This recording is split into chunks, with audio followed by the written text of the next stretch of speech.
Forum Borealis Paradigm Expansion. Greetings from the north and welcome to Forum Borealis with a new episode in our philosophy series.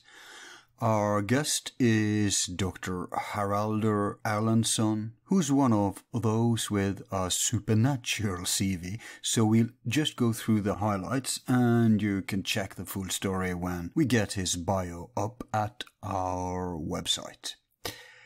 Erlendsson is a Doctor of Medicine, Master of Science in Clinical Neurology, Doctor of Clinical Nutrition, member of the Royal College of Psychiatrists.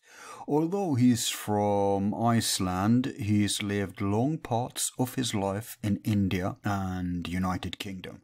He's worked as a consultant psychiatrist, a forensic settings psychiatrist, a medical director, and hospital CEO, and is currently heading a hospital in Iceland.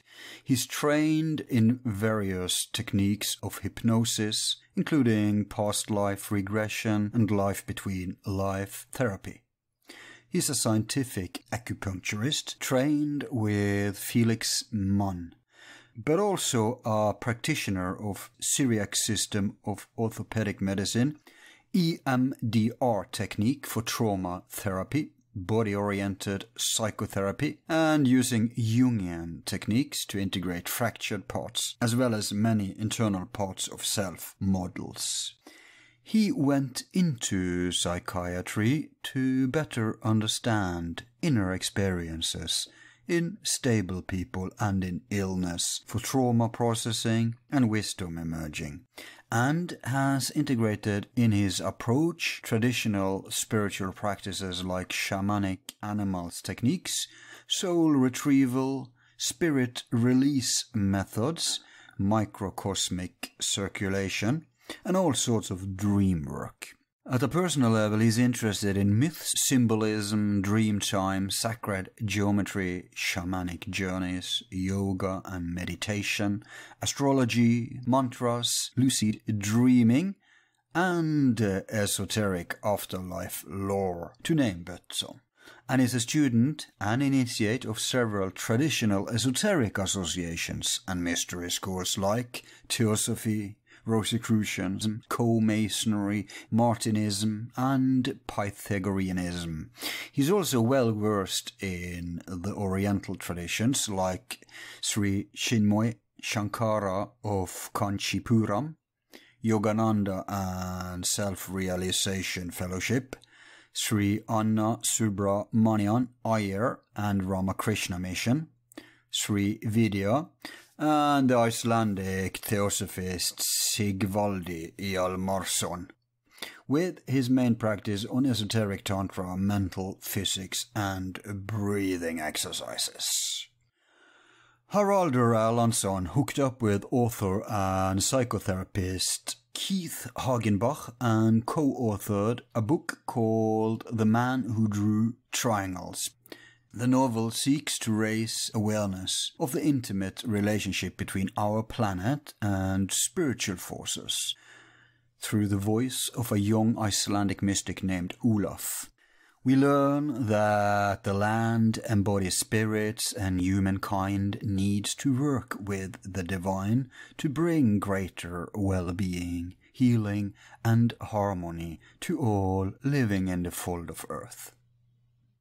Olaf demonstrates a respect of and understanding for the earth, expressed in various ways, especially recognition of patterns through sacred geometry, ley lines, and awareness of the significance of place names. Combined with shamanic techniques, some ancient earth mysteries are supported and illustrated by extracts from Haraldur's research into the field for more than 2 decades. Another central theme of the book is that by opening up and connecting with the mind of the planet, we facilitate profound and revelatory inner journeys. This is illustrated by Olaf's effect on his psychiatrist Patricia. She is one of many characters with differing levels of openness and consciousness of this worldview. Woven into the narrative is a healing journey involving confronting old wounds, customary trials, and challenges. The book doesn't postulate but raise questions for the reader to take from its layers whatever one is ready to. With this book as a context, we will now examine these and other subjects, especially insanity versus spirituality. And be warned that I will partake actively in this our discussion.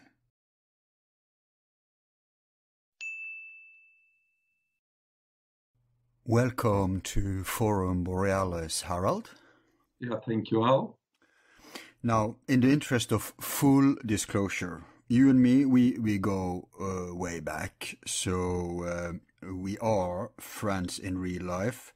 Yeah. But even so, you are the first person I would want to invite on, considering this topic. Okay. And that's because when we're going to explore this thin line between, we could say, madness and enlightenment. Yes. You have the perfect background. Because as we heard in the introduction, you do have all these health, doctor, medicine, all this thing, psychiatry. But also, like me, you have a lifetime in esoterica. Yeah. So, and I also want to say, by the way, for the record, that you are the son of a world-famous scientist called Haraldur Erlendsson, who some people will know him, among else he's researched reincarnation, and our friends over in the Skeptical podcast have interviewed him also for that. Okay. But now, Harald, you've released a book that I'd say also explores this topic. And that gives me the excuse to invite you on. Okay. And that book is called The Man Who Drew Triangles, and it's actually a fiction. Yes. You've taken up this subject through the novel exploration. So tell me first, basically, why you wanted to write this book. Well, I think there are many reasons. I think the thought came to me probably around 1993 when I was working on the East Coast and had made some quite interesting observations in sacred geometry of the land. While I found it absolutely fascinating, I thought, well, it's maybe not something that you want to go into great detail for most people, because if it's just numbers and angles and roots of names, people get quite quickly cross-eyed and say, where is this going? Especially if we're doing it over radio, those things need visuals, that's for sure. Yes, yeah. And and for me, it obviously had also quite profound kind of experiential nature of it. So I thought, yeah, I could write to create a field on it. But actually, for people to feel really what it means, you have to really enter somebody's mind. Mm. And I thought the only way to do that well would be in a fiction. Right. Yeah, because you could easily have written about these things in, what's it called in English? Facts? Docu? Yeah. Maybe that will come later. Yeah, but there are already a million books about those topics in that field, whereas in the realm of fiction, I don't know of too many books that explores this thing. It's interesting, because I know you, I do sense that, well, actually you have two protagonists in the book.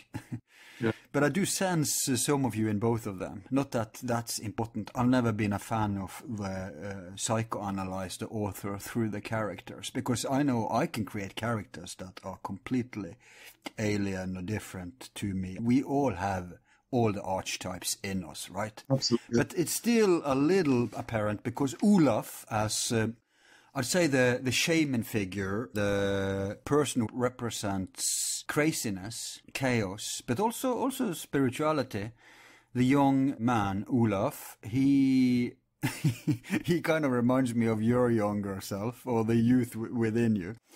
Whereas Patricia, who is the grown-up, she doesn't just, well, she represents common sense and she represents the head, whereas he's probably more the heart.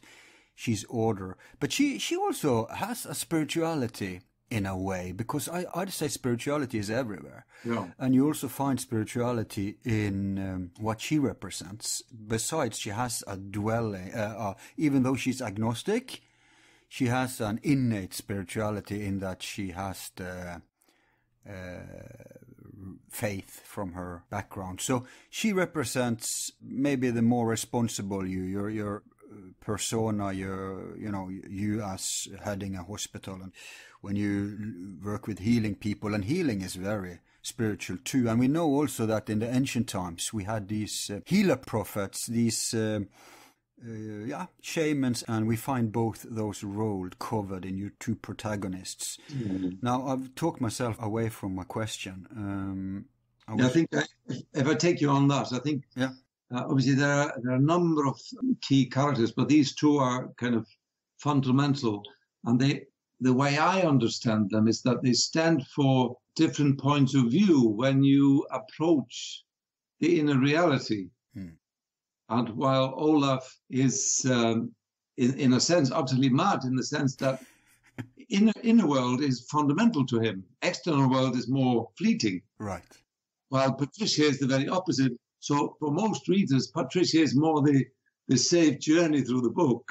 Yeah. But at the same time, she has this history, a familial history, experiential history of delving into the spirit, but also kind of avoiding it.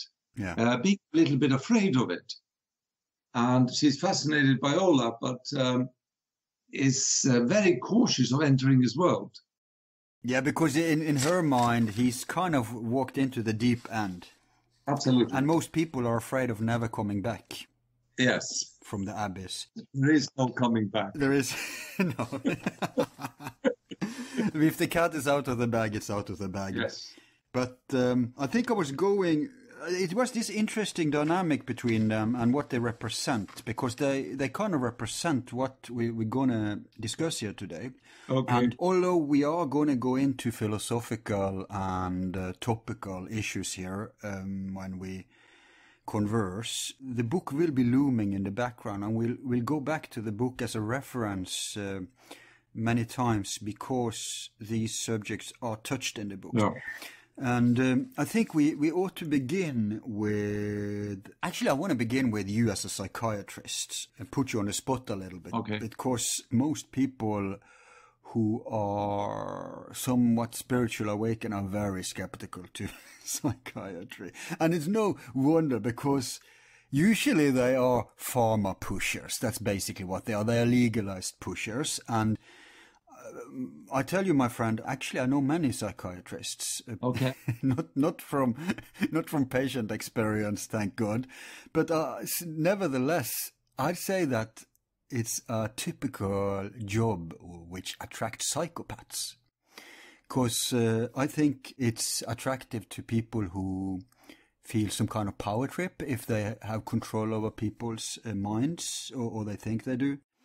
And of course, the baseline is that people want to help, but it has a shady history and a very bad rap, I'd say, especially among some circles. Now, to balance that, I want to say, when you lived and worked in England, you told me once that you told me you were a member of a paranormal research club for psychiatrists or something like that. Yeah. And I was amazed that even existed. Because most psychiatrists I know is completely atheist. Well, within the Royal College of Psychiatrists, there's a group on spirituality and psychiatry, a very active group, and really one of the biggest in England within the college. Wow. And it's been very active, writing books and getting involved in training young psychiatrists and teaching people to take what we call a spiritual history. So when you're seeing a new client, you should always explore what his worldview is, his spiritual experience, what really matters, whether it's in kind of traditional religious terms or more of a spirituality and personal journey terms. And so it is really a fascinating group and has opened a lot of this world. But on the point that you said earlier, obviously one of the biggest problems with medicine, and not only in Europe but worldwide, is that is primarily a business-based model. So, for example, whatever field it is, that there's a lot of medicine, both old medicine that no longer are on a license, so that they don't earn much money for the companies that sell them, but a lot of herbal medicines. And at the moment, it's just the drug companies who run the business. They create a business model, you research something, you show it works, and therefore you are licensed to use it for a particular problem. We really need a UN-based pharmacy who researches the medication or plants to be able to put them on the market without profit. So while it's important to have some business model, I think it's also important to have a non-profit model to counterbalance the old, both to use old medication and to go into wider field looking for treatments. Yeah. In fact, this is a huge topic. It's actually a topic for its own interview. Yeah. So we'll explore that in other programs. I want to go on several tangents based on what you said, but I have to be the good host and steer us back. But I'm glad you said what you said, so people understand where you're coming from. And it's also a very good sign if the Royal College of Psychiatrists are open to such things as, I know you, among else, you explored, you told me about this, exorcism, possession, stuff like that. Yes. Just being interested and open for that phenomenon means that those psychiatrists, at least, takes their work seriously, because their work are, after all, your work is exploring the field of the mind, also based on medicine, but not just reducing everything to chemicals and pharmacy, right? So that is a good sign. Yeah, the concept of exorcism is very, very interesting. And after the spirituality interest groups, we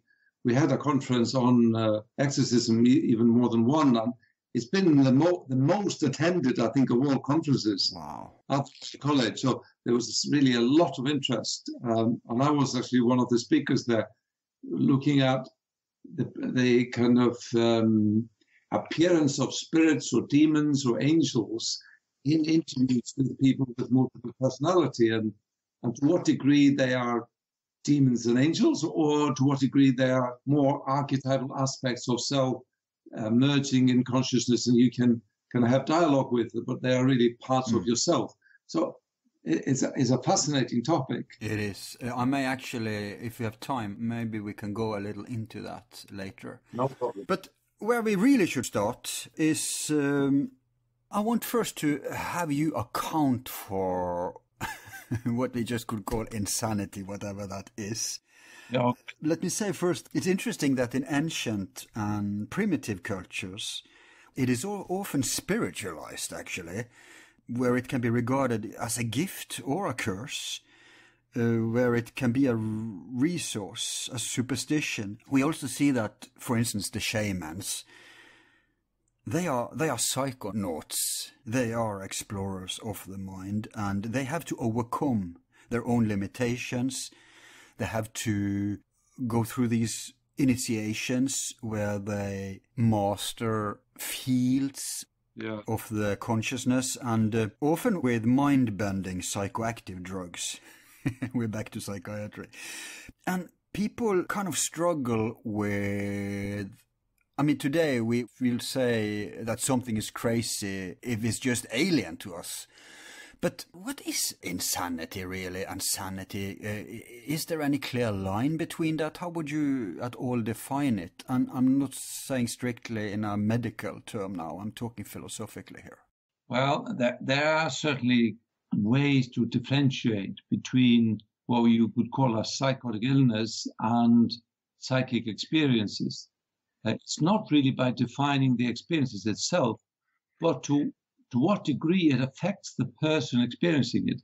So you can hear things, you can see things, but that, even though we use those symptoms, if you like, to build up a diagnosis, they are really irrelevant unless there's a lot of distress, a lot of anxiety, a lot of fear.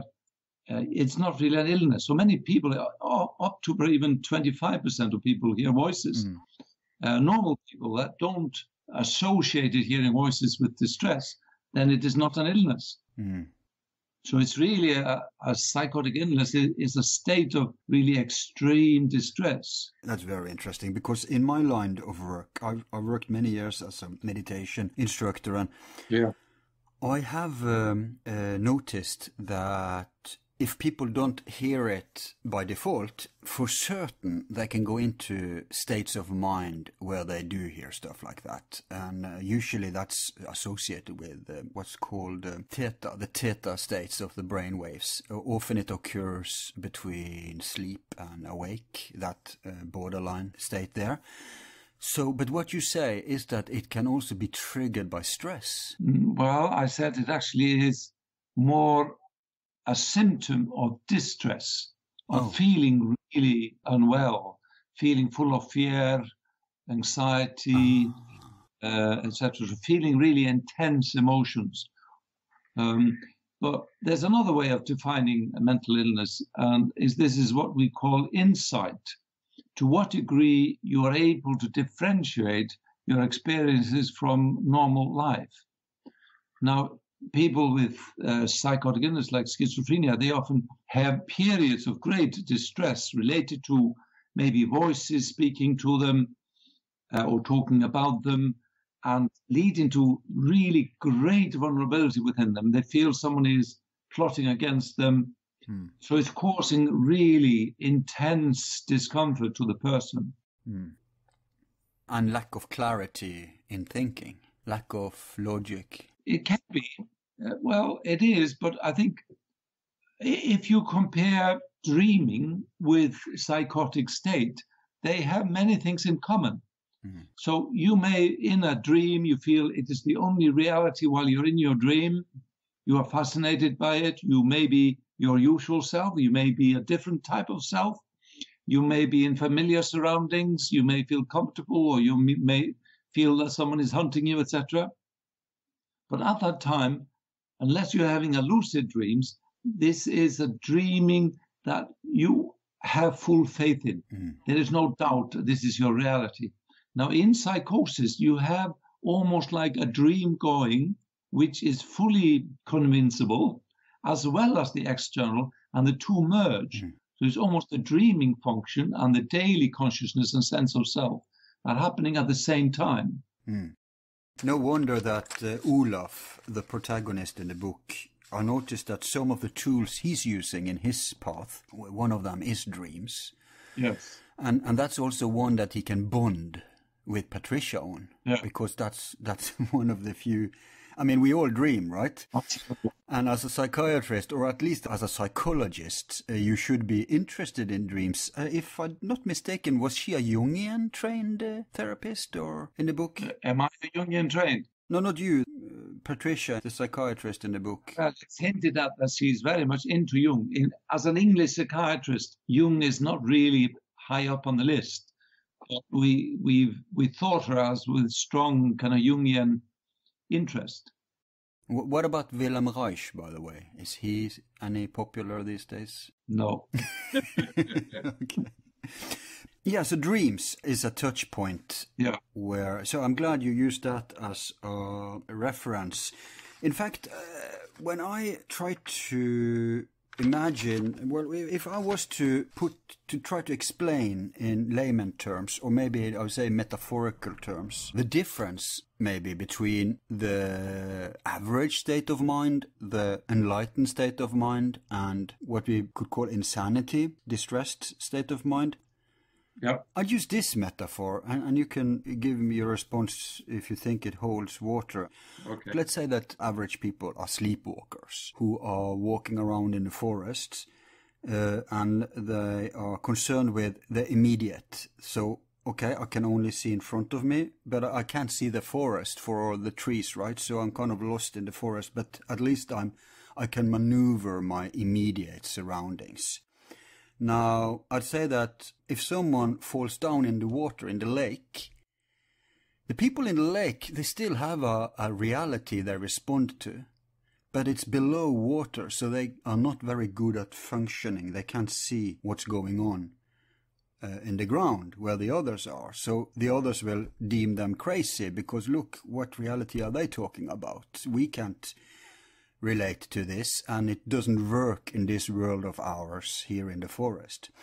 But if you go to the enlightened, I see the opposite. I see the true enlightened people are people who have emerged from the forest and have started to walk up the path of the mountain. Yes. And when you walk up the mountain, then yes, you have a new reality, but at the same time you have the perception of the forest, so you're not lost to the world. In fact, you ought to function even better in the world because you will have this view, right? This survey. Yeah. So, as a very rudimentary analogy, do you think that holds? Well, I think it does. I think from a psychology point of view and a kind of yogi ideas, I don't know if you heard about the kind of idea of the 4 states. The 3 are well known with psychology. The first one is sleepwalking, which you would call awakened state. That means you are awake, you're up from bed, and you're awake and you're aware. Mm-hmm. The second state is the dreaming mind. You are dreaming. The third state is the quiet mind, which is non-dreaming state. And then is the 4th state, which, for example, our clinic, we emphasize a lot while training in mindfulness, the sense of knowing and noticing the essence of consciousness itself. Because in the wakened state, and usually within the dreaming state, we have a strong sense of who we are. And so in those 2 states, you're bound with the history of yourself. But as you go into the quiet state and into the clear state with the 4th level, then there isn't a self. And when there is no self, there is no burden. So there is a kind of a freeing of mind. And that creates, and there's now increasing research on the importance of mindfulness in helping people to deal with the troubles of their lives, with their traumas, with their mental health problems. So actually emphasizing the 4th state or the awakened state, as you say, it is very powerful in helping you to deal with your mind and your nature. Wow, I didn't know that you could work with these terminologies in psychiatry. I mean, this is straight out of Esoterica. Yeah. Yes, in both in Hinduism and Tibetan Buddhism, they talk about Turiya, or the 4th state. And this is really the mystery of what happens when you start to watch the watcher. Which is a paradox, if you like. Yeah, that's the answer to who's watching the watcher. You are. You are yourself, at least. It has a profound effect, and it has this release of the self from its own burdens and its own, apprehensions and attitudes and everything. Right. But in the 4th state, then, if it dissolves the ego, that's actually a thing that they have in common with certain forms of insanity. Momentarily it does, so only when you're in it, when you're back into your normal self, it's back with a vengeance. With all your flaws.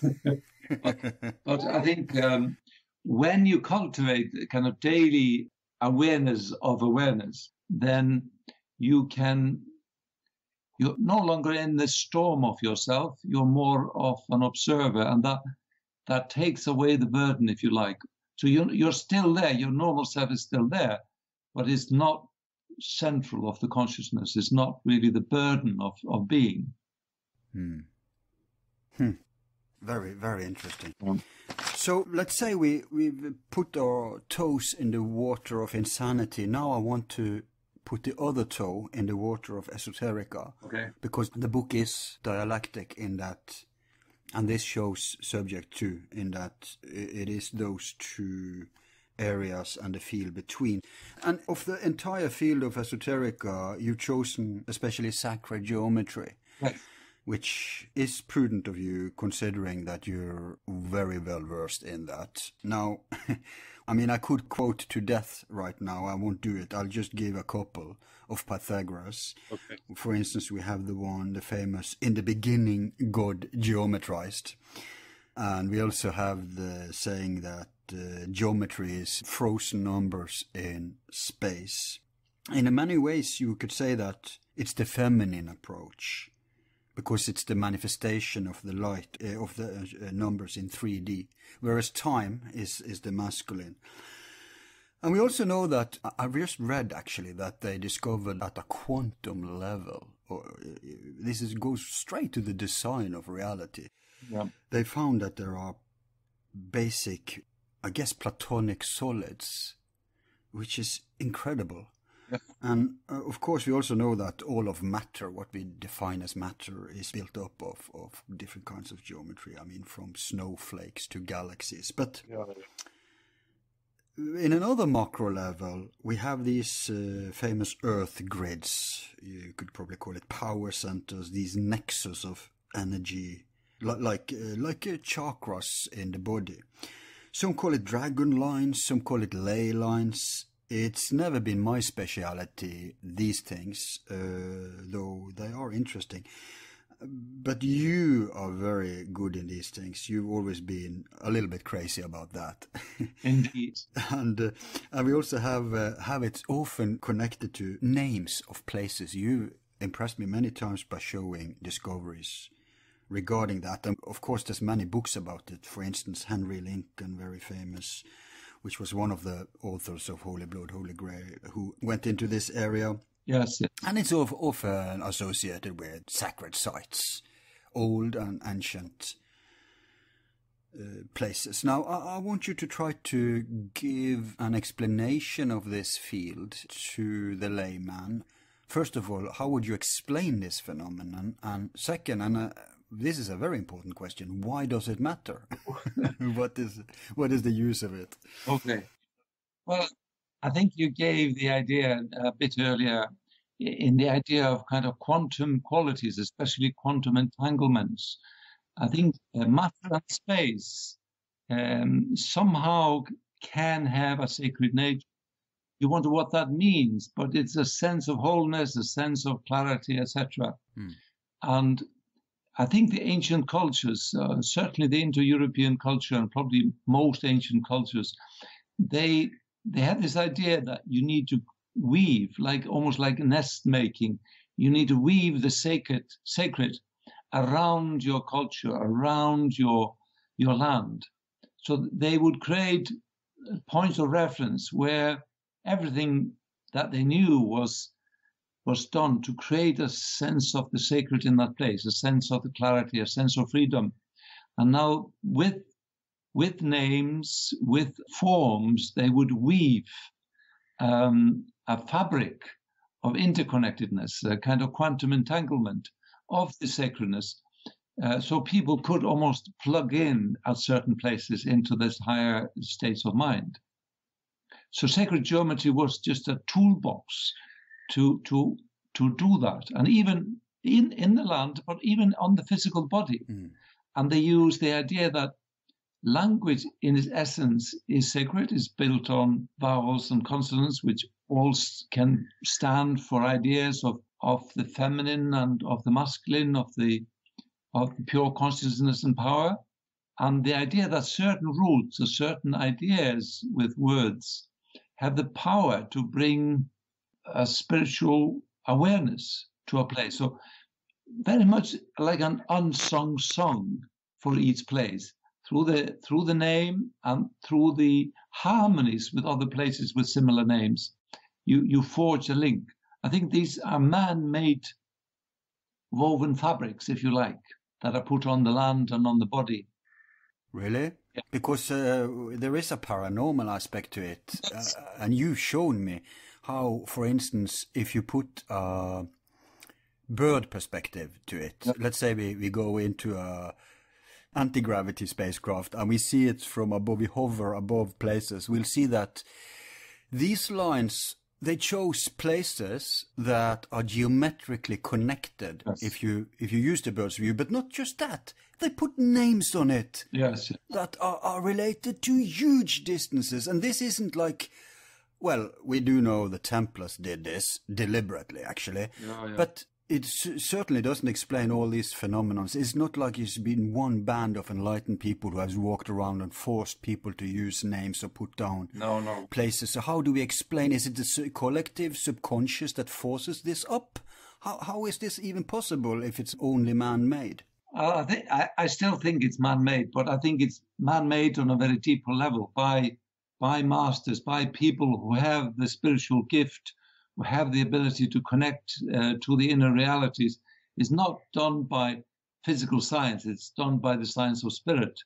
But is it by intentional design, or is it more subconscious, spontaneous manifestation of a deeper connectedness that's subconscious? I think once you have woven a field of that consciousness over the land, whatever you do following that will follow in synchronicity with it. But I think you have to start the pattern by intent and by knowledge and by geometry and by sacred names. And once you got it going, I think you created a field which watches over its own nest. So the place can kind of manifest through you. Yeah. Your consciousness, you connect with the energy of the place and you give it the right name. You found on the right spot, let's say a church or whatever.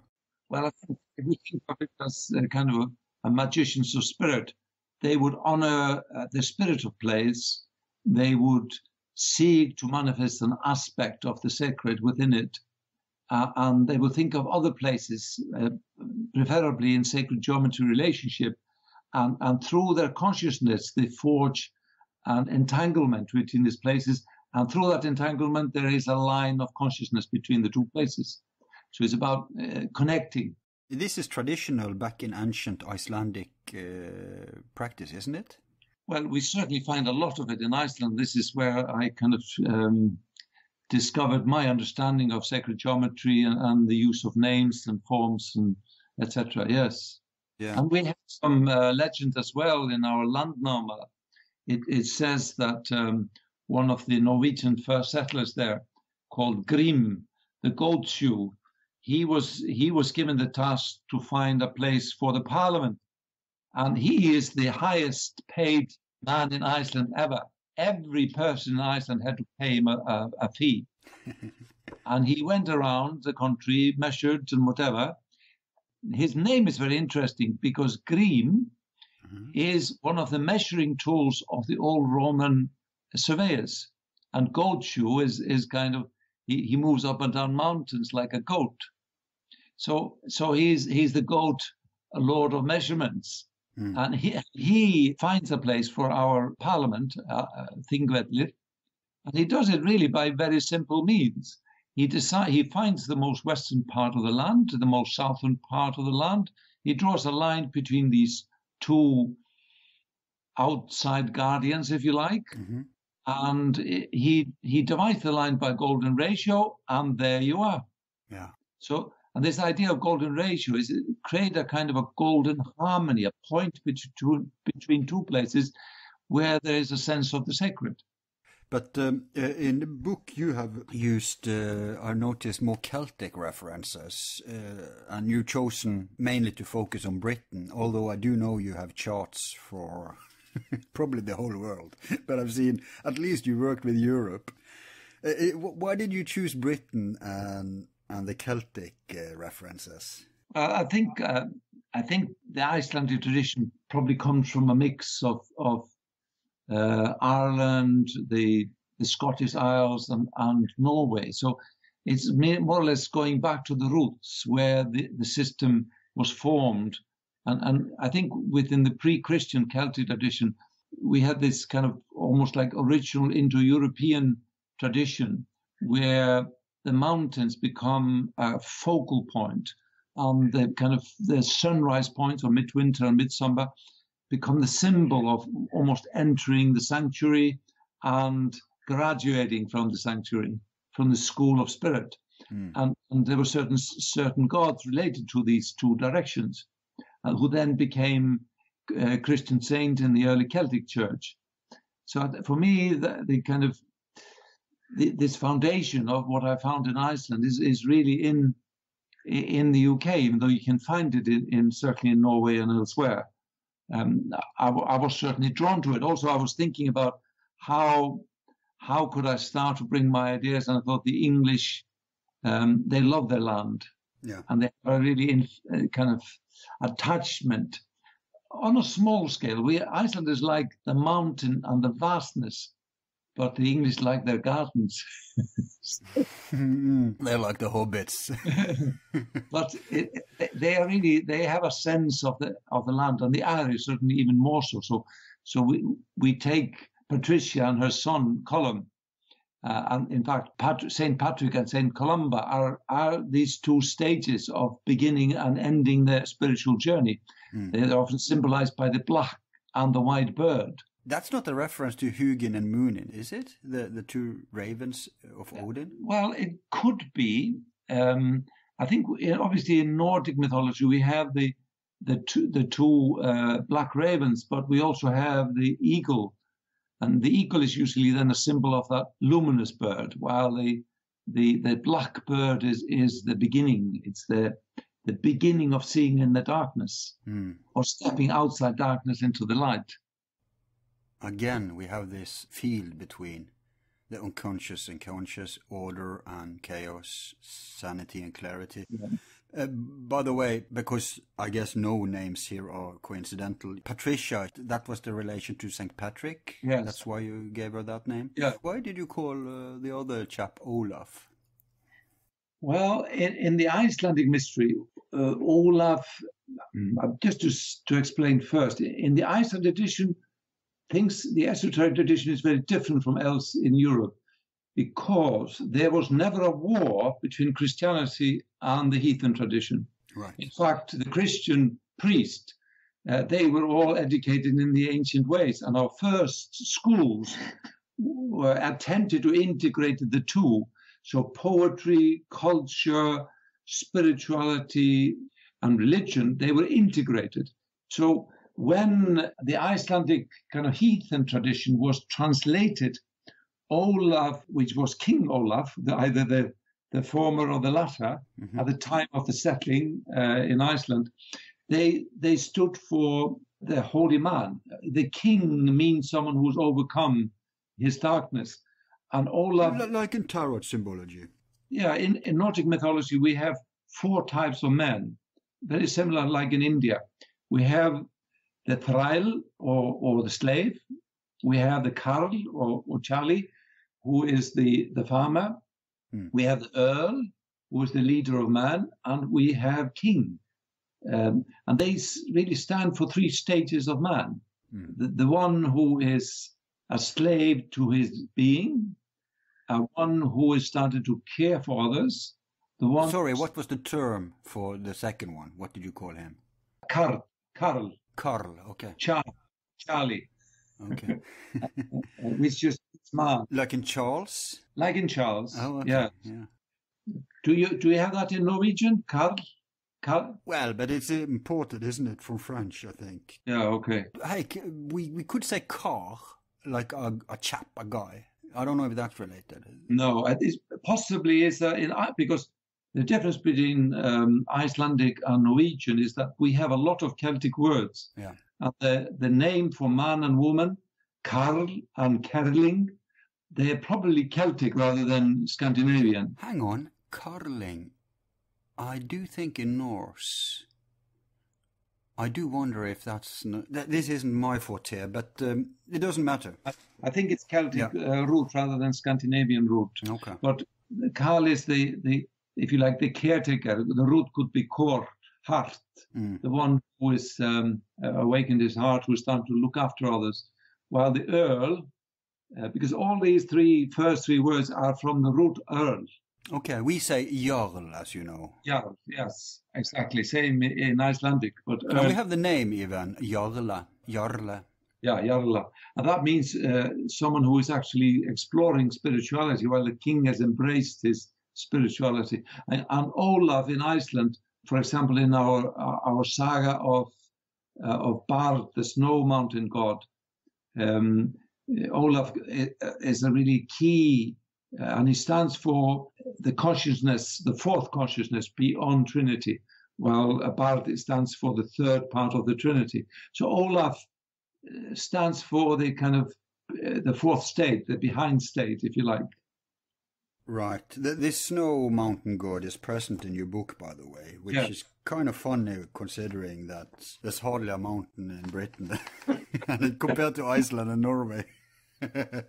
True. But actually, Bard learned from the mountain lord in Norway called Doble. Yeah. Like Dovrefjell, Dovregubben. Yeah. Just for people who don't know, like in Dovregubben's Hall, the Hall of Edvard Grieg, the famous song. Yes, exactly. Excellent. Just everybody knows that tune, right? Yeah. And Dovregubben, that's an old traditional. And interesting, it's not that old either, because to this day, the Norwegian Parliament, the oath says something along the way, as long as the Dovrefjell remain. So it's really still an oath to the old Dovregubben. Yeah, until Dovre falls, I think they say. Yeah, something like that. Yeah. So, but still Dovre is and Dovre means an eternal mountain, so it will never fall. That's a clever way of sneaking in eternity, huh? By giving the sham of. That's how they conduct modern warfare. You know, it's the perpetual war. Yeah. But it's war for peace, of course, but we'll never get there. Yeah. Now, there is this book, which I think is fantastic, and the author, I'll have him on. Okay. I do hope you read it. It's called The Norwegian Pentagram. Oh, yeah. Yeah, it's concerning when Norway became Christian, 934 to 1152. Have you read it? Yes, I read it. That's fantastic. Have you communicated with the author? A tiny bit, yes, tiny bit. Okay. I think most of these traditions are from Icelandic sources, from our Heimskringla by Snorri. And they start with Olaf, who was obviously a sea-faring Viking, who becomes Christian and plots to bring his kingship to Norway and then use the old tradition to take hold of the kingdom. While this is, from a literal point of view, all about bringing Christianity into the kingdom, it's more than that. It's just another old heathen myth of bringing spirituality into the kingdom. Okay. Rather than just Christianity. So the king becomes the bringer of awakening in the land. Right. And then there are focal points where he kind of anchors his awareness. Right, because he does touch upon things you touch upon, but I mean, you do it through fiction, he does it through history. But the point of even dragging this book into the discussion is that you mentioned Christianity of Iceland, but the thing is, this chap has uncovered a very interesting hypothesis that I think may be true, and that is that when Norway was Christian, we imagine and we learn in school that it became Christian through the force of the sword, by just brute, primitive forcing. That's the official narrative. But he has uncovered that the first Christians in Norway was actually of the Celtic Church, which obviously was crushed by the Catholics. So even that's a huge discussion. What was the Celtic Church? And it's, for all intents and purposes, it seems that it was much closer to Norse tradition because it was related to the Coptic Church and to the Pythagoreans and to this sacred geometry thing. Yeah. And I think it would have been much easier for the first Christians to convert people, to get people on board with this new religion. Kvitekrist was suddenly an innovative form that they could relate to, rather than just this alien, primitive Abrahamic tradition. And it was later when the Catholics regained hegemony. Of course, after they crushed the exterior enemies, they started inwards, and they started to take faction after faction to bring everyone into the fold, right? And so that's what we imagine of how it was. But it seems to me, from what he has uncovered, that no, the first Christians were actually very much more spiritual. And we also see here that he has, like your planches, like your maps, charts in your book, he uses the same, but he includes then also Scandinavia. And there's a definite relation here. And I know you worked with many of these triangles. And by the way, your book is called The Man Who Drew Triangles. Yep. Yeah. Yes. And so that includes, of course, circles and pentagrams and all sorts of basic geometry. So, if I can stop you there just for a moment. Sure. Because my view of these traditions is slightly different. Okay.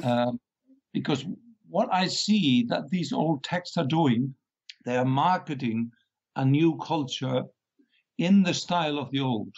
So when they say that the Christian was brought on by the sword, they are more or less saying that King Olaf, who brought Christianity, or Harald, etc., they were like Thor with his hammer. They brought truth to the world of giants. He used his power and might to do it. Because in the early, both Celtic and Catholic Christianity, there were a few saints that predominated, and they were more or less copied from Thor. They were copied from Wodan and others. So we had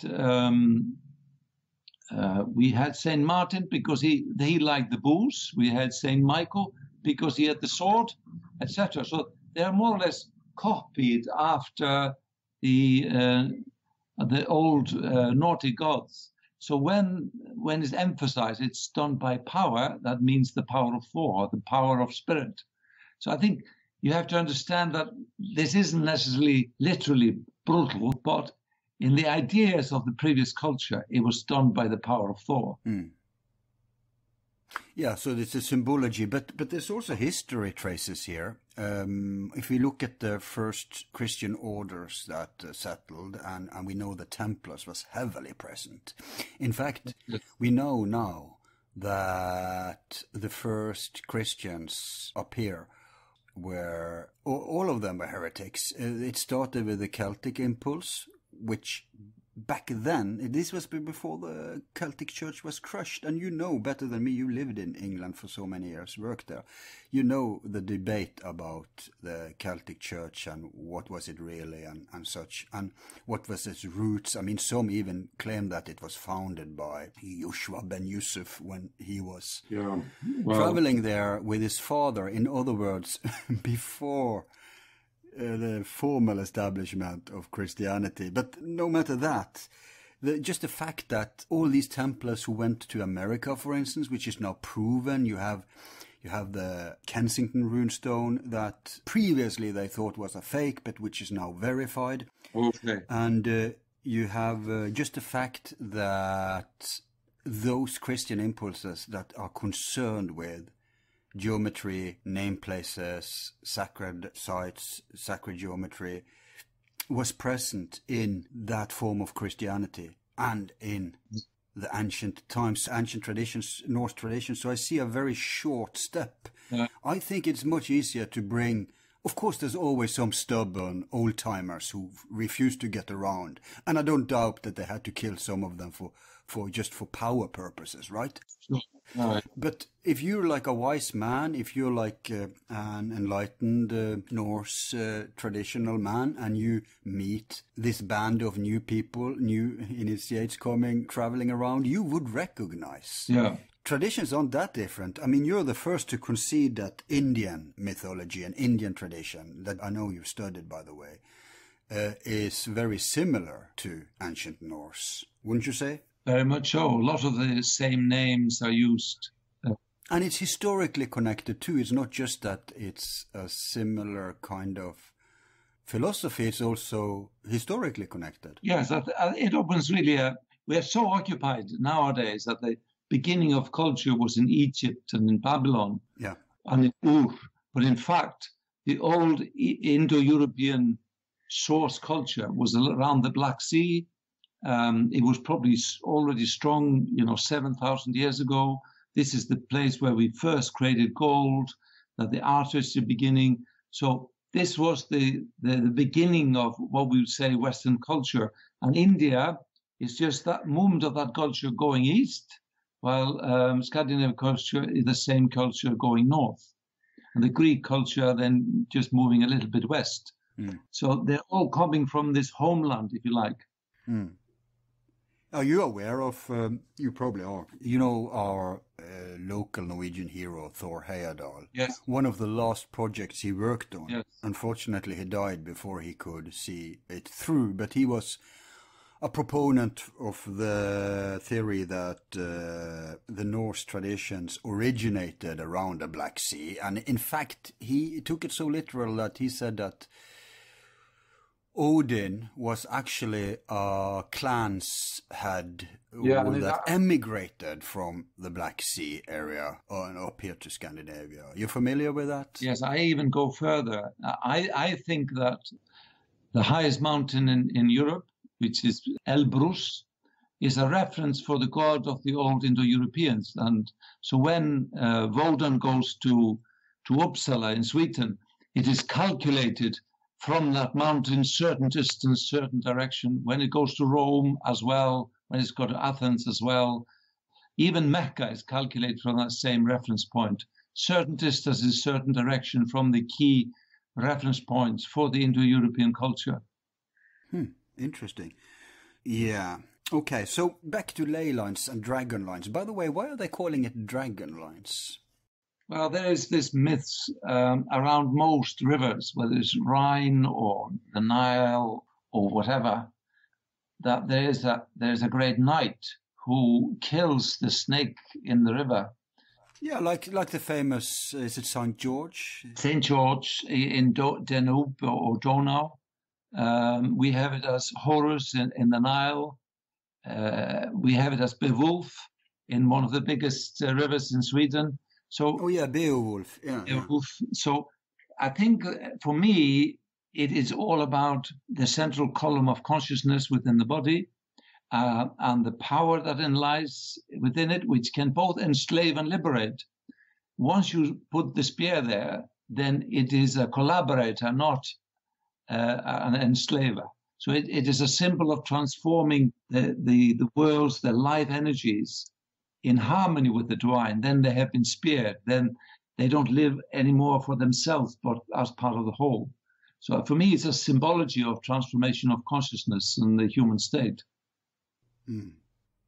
Which is kind of also the subject in the book, because Olaf is heavily traumatized, and traumas can often trigger these processes. And I guess in a way he has to, even though he represents in a way the spiritual, I see him more as the fool. Yep. If you look to the tarot, it's kind of your starting point. You're getting open to it, but it's not as in the wise man, as in the experienced. You've been through the whole circle. No, you're going to begin on your journey. And so it's intuition more than it's wisdom. I agree with you, but I think the fool can both be the first and the last card. I agree. Zero. I mean, the snake is biting its tail. I was going there, actually. That's where I was going, because do you know the book called Zelator, The Way of the Fool? No. Finally a book you don't know. You have to read it, man. Okay. Actually, it's brilliant. Well, this guy, who calls himself David Overson, he's edited with an introduction, the book. He says that these are the journals, the secret journals of Mark Hetzel. Okay. I think that's bullshit. I mean, he deliberately tried to cloud the border between fact and fiction. I think he's done the same as Bulwer Lytton. He's trying to mythologize this thing. Mm-hmm. And I think he's the author. And by the way, even his name, David Overson, I think is a pseudonym. But no matter that, The book is called The Salator, Magician, Magus, or Initiate. Okay. And basically what he's done is that he has studied the way of the fool. Yeah. So this is 700 pages of esoteric exploration of that tradition in all sorts of directions. There's also a movie slightly in a similar kind of way, which is called Being There. Being There? Yeah. Peter Sellers was the actor.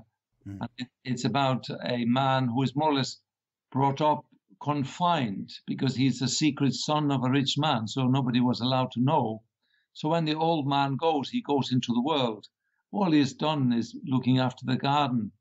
But his language, even though it's of an imbecile, has a profound meaning for everyone. And the picture and the movie more or less ends. He's going somewhere. He walks across a lake, forgetting that it's deep. Right. Because even though he's a fool, he has in his simplicity kind of gathered spirituality and has reached a profound state. So yeah, innocence, right? Yes. The purity of not knowing the darkness. Yeah. So you expect light. Yeah. And so it will be. Yeah. So the way of the fool, I mean, the trickster, we can also kind of perceive this in certain personalities in the esoteric world. I mean, one of the basic examples, although I think he's maybe a little on the dark side, is Aleister Crowley. Sure. Yeah. You could say that he represents the fool, the trickster. He had a very dark humor, but it was a humor after all. Yeah. But here David Overson explains, for instance, the origin to the 1st of April, All Fool's Day, and how all bets were off that day. Yeah. You could mock without punishment the powers that be. Not only could, you should. You should. Which is brilliant. I think they should bring that back to society, especially now that everybody is angry about everything, right? Yes. You get the ventilation out, and the powers can continue reigning safely. Yes. Without a revolution. I think it's very healthy. Yeah. But people are probably not any clearer on ley lines and sacred geometry after this little discussion, but at least we've touched upon it. Well, I can give you an example in the physical body. The ancient Indo-European way of naming the body was done exactly the same way. So it's all about creating isosceles triangles, which is more or less a triangle with two sides the same. So the shoulders, for examples, and the skull, they're from the same root, Skuld, which is the goddess of the poets, goddess of the past, the mother of all. Mm-hmm. It creates a golden section triangle between the shoulders and the top of the head. Now, another name for the shoulders in Icelandic is Herðar, which probably is the Mother Earth or something. Now, the heart is also of the same root, and in fact, our testicles, Hreðjar. So you create a triangle from shoulders to heart and from shoulders to your testicles, and these are dedicated to this goddess. And they create a song, a sacred word, a form with harmony, which brings in this ancient name of the goddess. So I think there are lots of things like, and in fact, in the story, there's, I think, one or two places where Olaf actually brings the ideas of the mountains into his body. And this is based on this idea that, in fact, this ancient magic of placing names in the body, a sacred chant, which in India is called Nyasa and is the foundation of Tantric yoga, is still, in fact, in the language of modern-day Indo-Europeans. Yeah. And but you say to the testicles, because this was the goddess, does it only apply to the men? Or I would guess to the ovaries in women? Or the vagina, it would be hurth, doorway, to the woman. I mean, the ovaries are the equivalent to the scrotum. So Yeah. By the way, speaking of ancient language, you mentioned, because that's a part of it, we also see that ancient alphabets, They have this interesting multifunction where every letter was also a number, which was also a picture, which was also a sound, which was also had a magical function. It was this multi-language which could be used. Attributes was the idea, and that's also the idea here, because we have resonance, we have dissonance, we have neutrality, and in fact numerology. I prefer arithmosophy, which is purer, but we see it in Kabbalah, in Gematria, we see it in all sorts of, maybe we could go so far as even include astrology. We see that all these ancient systems of understanding the world are based in this primordial sacred languages, sacred alphabets. That if you go to the oldest languages all over the world, you'll see that these have all these similarities. And I've also heard that Odin, Wodan as you call it. Wodan, Allfather. We are all father. There is this story that his tribe regarded let's say, I don't know if it was the hieroglyphs of the Egyptians or whatever, but they too wanted such a powerful tool language that's how they created the runes. It goes something like that? Yes, and in Indian culture, if you go to Tantrism, whether it's Hindu or Buddhist, then the 51 letters of the Sanskrit alphabet, they are called the little mothers or madrikas. And one of the secret but also open traditions of the Tantrists is to actually place all these 15 sounds onto the body, not only with intent, but watching for the impact or the effect. And still in India, the first thing that young children are taught is to sing the sounds of the alphabet, not to say A, B, C, D, E, F, G, but I'll see so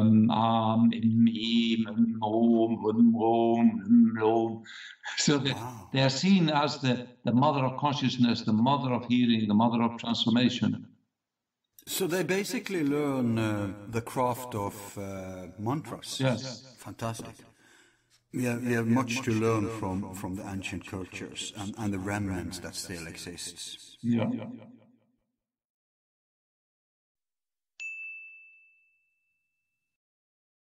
All of our files are free and will remain free. If you like the show, you can show support by donating $1 to help with expenses. Just use the PayPal link on our website, YouTube channel, or Facebook page. Thanks.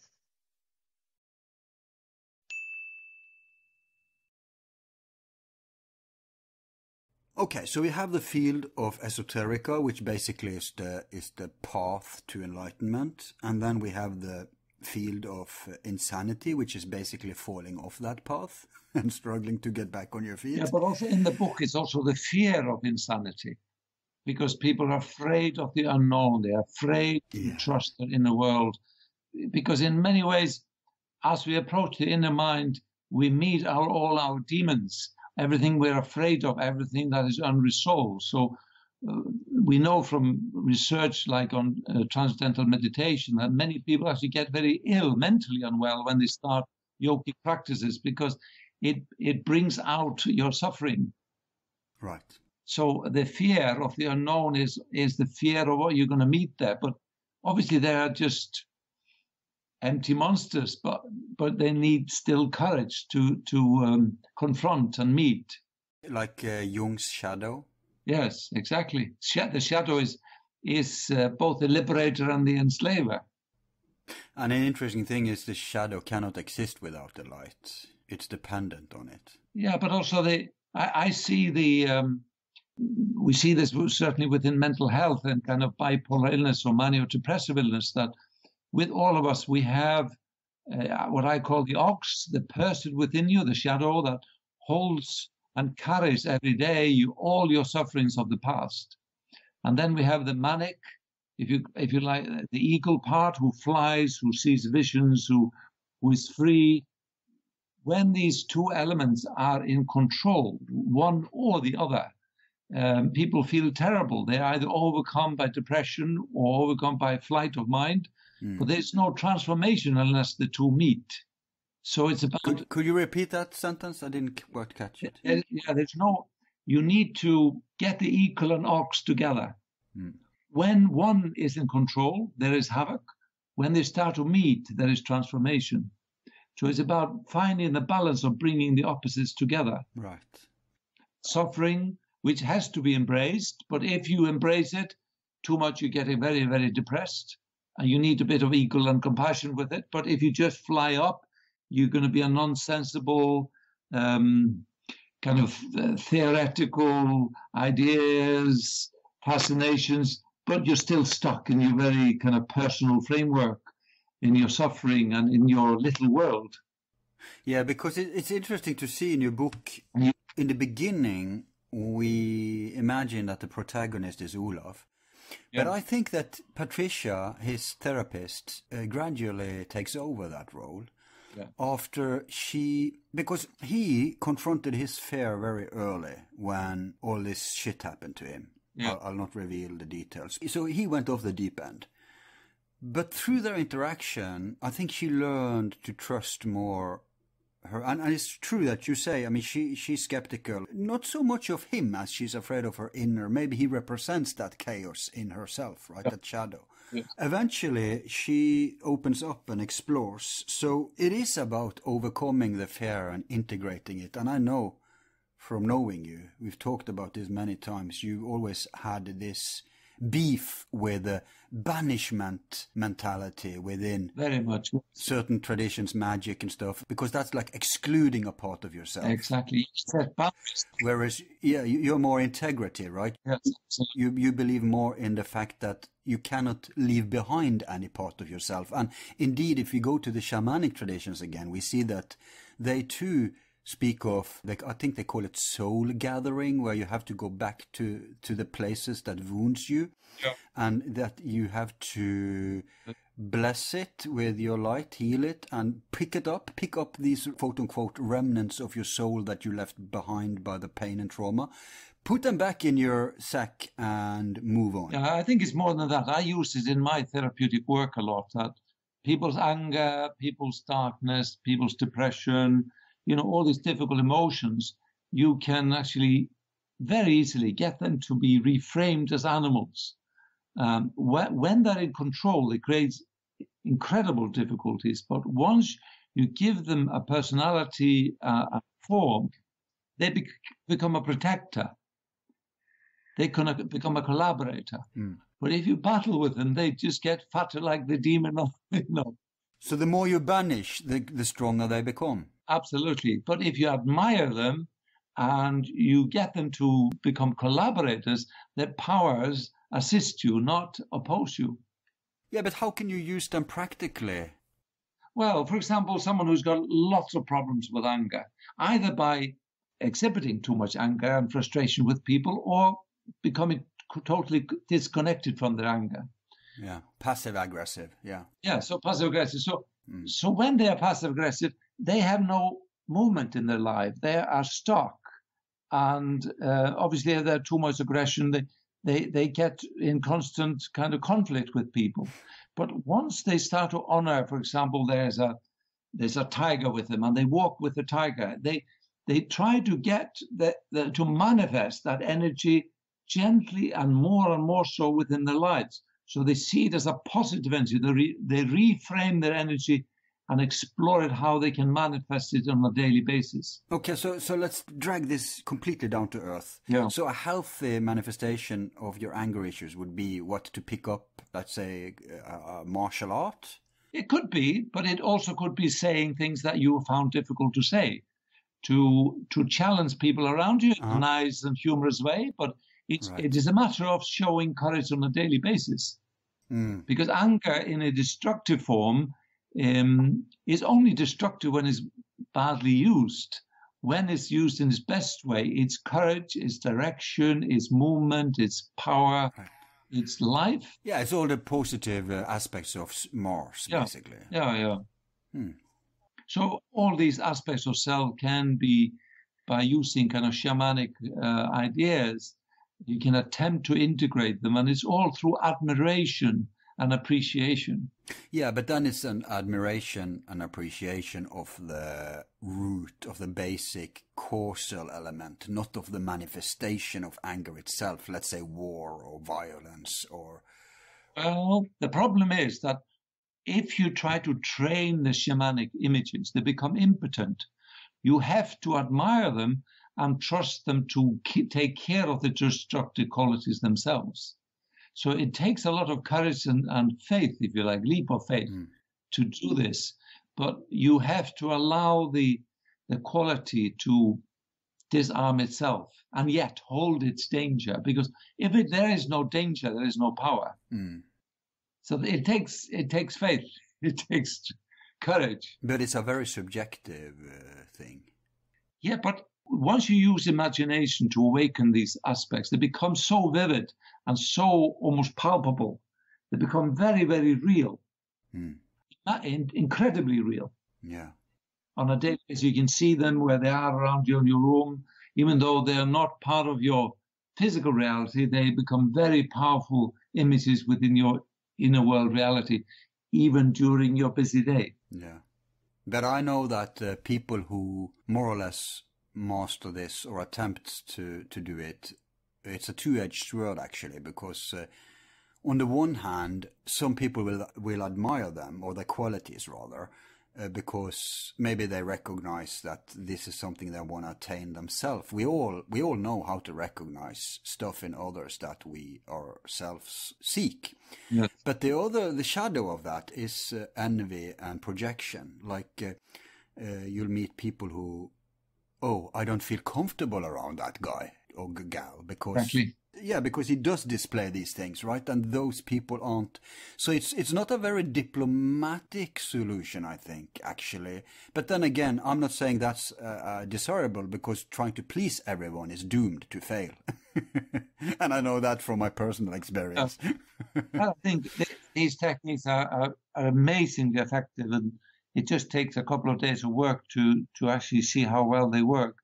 Obviously, everything that you work with the mind, you have to have faith, and yet you have to have suspicion, you have to have intellect, and by mix of the two, you learn how to engage the different challenging parts. Oh yeah. I've always taught, Harald, and indulge me, I'm going on a tangent here, but I'll come back full circle and let you reply fully. Okay. I've always considered these lunatics who hear voices and stuff, and not just crazy people. Also, within we have this phenomenon, channelers, and I'm not talking about enlightened people who actually do get a connection with something transpersonal. That's a different matter. In fact, we maybe have time to discuss that too. But I'm talking about that. I've also noticed among these mediums. I think I'm much more stricter and closed to this than you are, critical to these people who believe they are in touch with, it may be dead spirits, it may be angels, it may be aliens, whatever, just because they learned some tricks, they've gone on some weekend courses, they've managed to open their consciousness to... more than the 3D reality, but then they haven't overcome their ego. They haven't worked a lifetime on the path. So usually what happens in my view is that they are just connecting with, I would say, suppressed aspects of their own ego, and that becomes externalized, and that comes back to them as, let's say, voices. But they deify it or spiritualize it or whatever. And so they think they are prophets or clairvoyant. But never mind that. My point is, they have something in common with, let's say, the schizophrenia. Because I've always regarded those kinds of people that hear these things and act upon it. What is the matter with these people? If someone came into my living room and started to command me around, the first thing I'd say is, first of all, I haven't invited you in, but let alone that, I'd say, What the hell gives you the, insight to claim these things? I want to test your claims. So if I heard a voice that say, hey, you have to do this, you have to go there, you have to believe this, you have to do that. It's like in The Beautiful Mind. You know the movie Beautiful Mind, right? Yes, I know. Brilliant guy. What he did was that he did challenge these things and he tried to find a way to live with it. And that's what I would do. If I heard voices say, oh, you have to kill Haraldur, you have to kill Haraldur, I say, what does that give me? I must stop you there. I mean, you have to qualify must stop on this. Why do they act upon this? Must stop you on this because when people are in a psychotic state, it's almost 10 people shouting in the ears 24/7. And it's not only hearing it, it's incredible distress. And in my area where I worked in England, one of the social workers went to check on some guy who hadn't been to the day hospital for a little while. She never returned because when she arrived at his house, he was convinced that the devil was going to destroy the world and this person was an agent of the devil and he had to kill her to save the world. So he cut her head off. Oh, my God. Yes. It doesn't happen very often, but this is the level of intensity of harassment.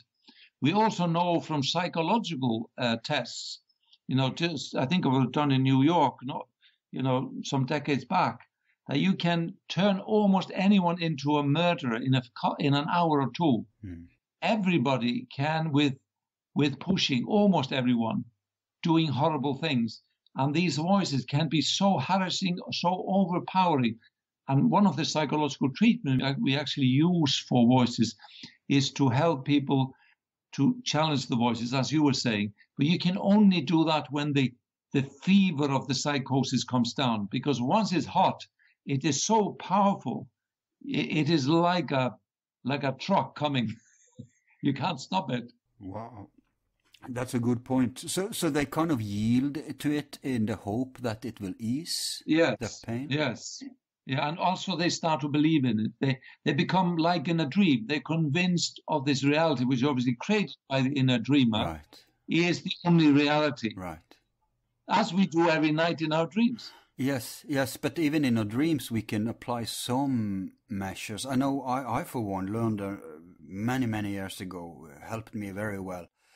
I learned some magical tricks how to deal with fears in dreams, and I've used those, and after that all my nightmares, in fact I never have them anymore, but I really miss them. Well, occasionally, maybe once a year, because when I do have nightmares, it's like watching the best horror movies in the world. Often I wake up and I think, I have to, if I sell this, it would be the greatest movie ever, but of course I forget. I don't note it down.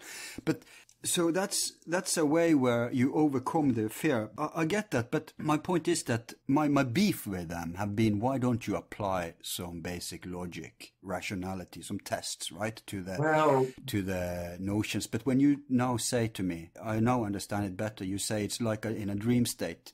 You don't always have access to the rationale part. Absolutely, yes. And it's a very weak weapon during the storm of psychosis. Right. You can't really, just like, for example, in severe anxiety, some people get really bad period of anxiety, and you can try to be logical with them, but they are unable to do so. They're overwhelmed by their anxiety. Yeah. They can't make any decisions, and so they become stuck in their state. So they can't even access the kind of the plain logic.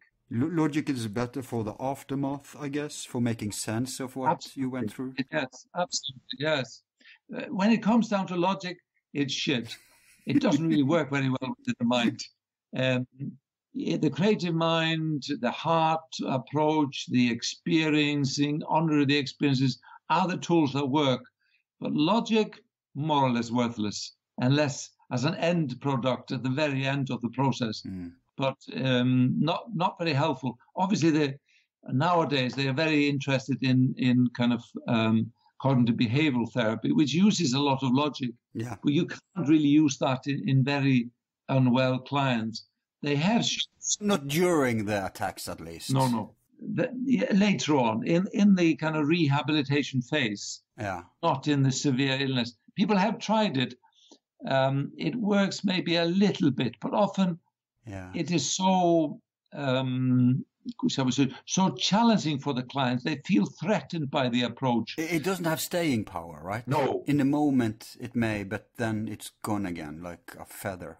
Yeah, because of the kind of the sword of the logic. It's not a friendly way to approach someone with delusions and hallucinations. More or less saying, in short, you are an idiot. It's all bullshit. You listen to me. I'll tell you how things are. So actually, you'd have better reach to these people if you're a shaman or even a priest than if you were just a traditional cognitive therapist. Well, I think people are learning and people are starting to understand how it's important to start working within the world of the clients rather than saying, you're bullshit, I know what's going on. Then you say, you know, because what happens in psychosis is symbolic speech. So you have to speak this symbolic speech. You have to be able to kind of be...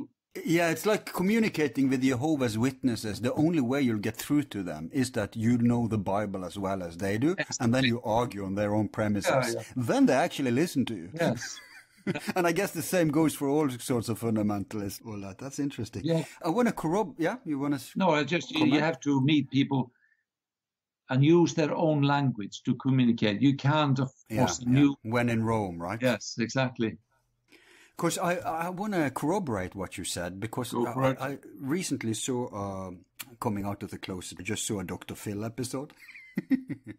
But it was very interesting, because he is a behavioral therapist. Definitely. And he managed for a moment, he had this psychotic girl in his show. Yep. And she was convinced that she was pregnant with Jesus or something. Long story short, there was a very interesting moment there where she claimed that she was all better now. She wasn't ill anymore, but it was obvious for everyone watching. She was in full psychosis. And then every time he challenged her, questioned her rather, because he's very gentle, she said, "Oh, are you accusing me of being a liar?" But then he actually applied logic, because he confronted her with something she just had said. Okay. About, I forgot the details, but then you could see at her, in her, that when he challenged, but you said that this and that, so doesn't that imply that you're not better? And she realized in that moment that he was right, and then she yielded, and maybe. It's a little bit in the manner of Ellis, who was one of the psychotherapists who used challenging dialogue to help improve insight. But when you actually look in more detail what he's doing, it sounds like he's using logic, but what he is doing, he's engaging, he's respecting, he's listening, he's entering people's world. And taking them seriously. Yes, and so he's more or less empowering people to be reflective rather than challenging them with the facts. So, because... I mean, that works not only for insane people, it works for everyone. Yes. If you want to be a good salesman, that's the first trick in the book. Yes. So you really have to show that you're able to listen and understand and help people to reflect. Then usually everything gets better if you're able to support people gently in reflecting. Yeah, certainly. And you're very right when you said, I mean, Darren Brown, this world-famous mentalist, he proved once and for all that you can make anyone into a murderer. Yes. He proved it through hypnosis. Yeah, well, in hypnosis, people have tried. Generally in hypnosis, you cannot get people to do what their morals don't allow. But however... he challenged that dogma, and he proved that many times he proved you can make them violate all sorts of basic ethics. Well, it's easy, including murder. It's easier to do it during consciousness rather than hypnosis. Milligan was a researcher in the States, and he showed that you can change people into real nasty pieces just in a matter of hours or in a few days. Yeah. By taking on roles like prison guards or involved in experiments, etc., etc. So we know that within everyone there is a vicious murderer, torturer, and it's only through culture and cultural bonds that society is civil. When there's war, everybody becomes man. Yeah. Yeah. You go back to the reptilian brain, I guess. Absolutely. Yeah. Survival instincts. Yeah. The full ego, the higher self is completely shut out because you have to survive. Yeah. And in this world, It's the higher self is good for the universe and the entire world, but here and now, it's all about the ego. Yeah, it has to survive. In the senses. In the wakeful state, you have to survive. That's the primal duty. Yeah. How is that symbolized? By the lion? The consciousness. Well, the lion can be so many things. It's all about what it means for you. It could mean your anger. It could mean your balance. Could mean your quietness. It could mean your love. It is different for different people. It's not really defining symbols, but exploring what they mean, finding out what they mean for you. They don't necessarily have a fixed meaning. They're more like mirrors that can facilitate change. They're fluid. But what about the archetypes? Don't you think there's some universal... Well, that was obviously Jung's idea. Not just his, but he was the first to bring it into psychology. Yeah. He actually took it from Esoterica, but that's another story. So what do you think about it? Never mind Jung. Yeah, well, I am more that depends on what level of consciousness you are. Obviously, in the idea of archetypal selves, when people having profound dreams at moments of change, they are in a domain of kind of archetypal consciousness. And then the language, it feels very true. But in a more normal consciousness or in a normal dream consciousness, the symbols may have different meanings. My view is that this is always based on the individual and individual experiences. We rarely stand on this pure realm when the primary elements merge as pure as they can be. I think it's more of a rare occurrence. Right. But we do have the DNA in common. We do have certain coded... we have the basic geometry in matter in common. We have certain... I think in consciousness, as in matter, there are certain patterns that are universal. I mean, you could wipe out the entire human race, and you could reboot it, and certain things would get back. Yeah. Not just how we manifest physically, but also consciousness. And I think to access those, I agree with you, you have to go to the mountaintop, to the very top, to access them in the purest forms. So I'm not saying it's practically available for everyone or something like that. And I do agree that on the path to the mountaintop, there will be different routes. Eventually it will be 4 paths, like east, west, north, south. But in the beginning, when we're at the foot, coming out of the forest, there will be a million ways up, right? Yeah. So I do agree that you have to find your approach, but there may be certain commonalities that we respond to and adhere to. Yeah. If nothing else, let's just say basic emotions like fear and love, right? Yeah. But my view is obviously because I in psychotherapy I treat normal people, not yogis or spiritually illuminated beings. Whatever comes up in your mind, you have to respect, and you can. When you think you know something, you are no longer experiencing it. So from an experiential point of view, it's always better to approach whatever live imagery comes with respect and admiration, and explore them, have dialogue with them, and allow their meaning to emerge.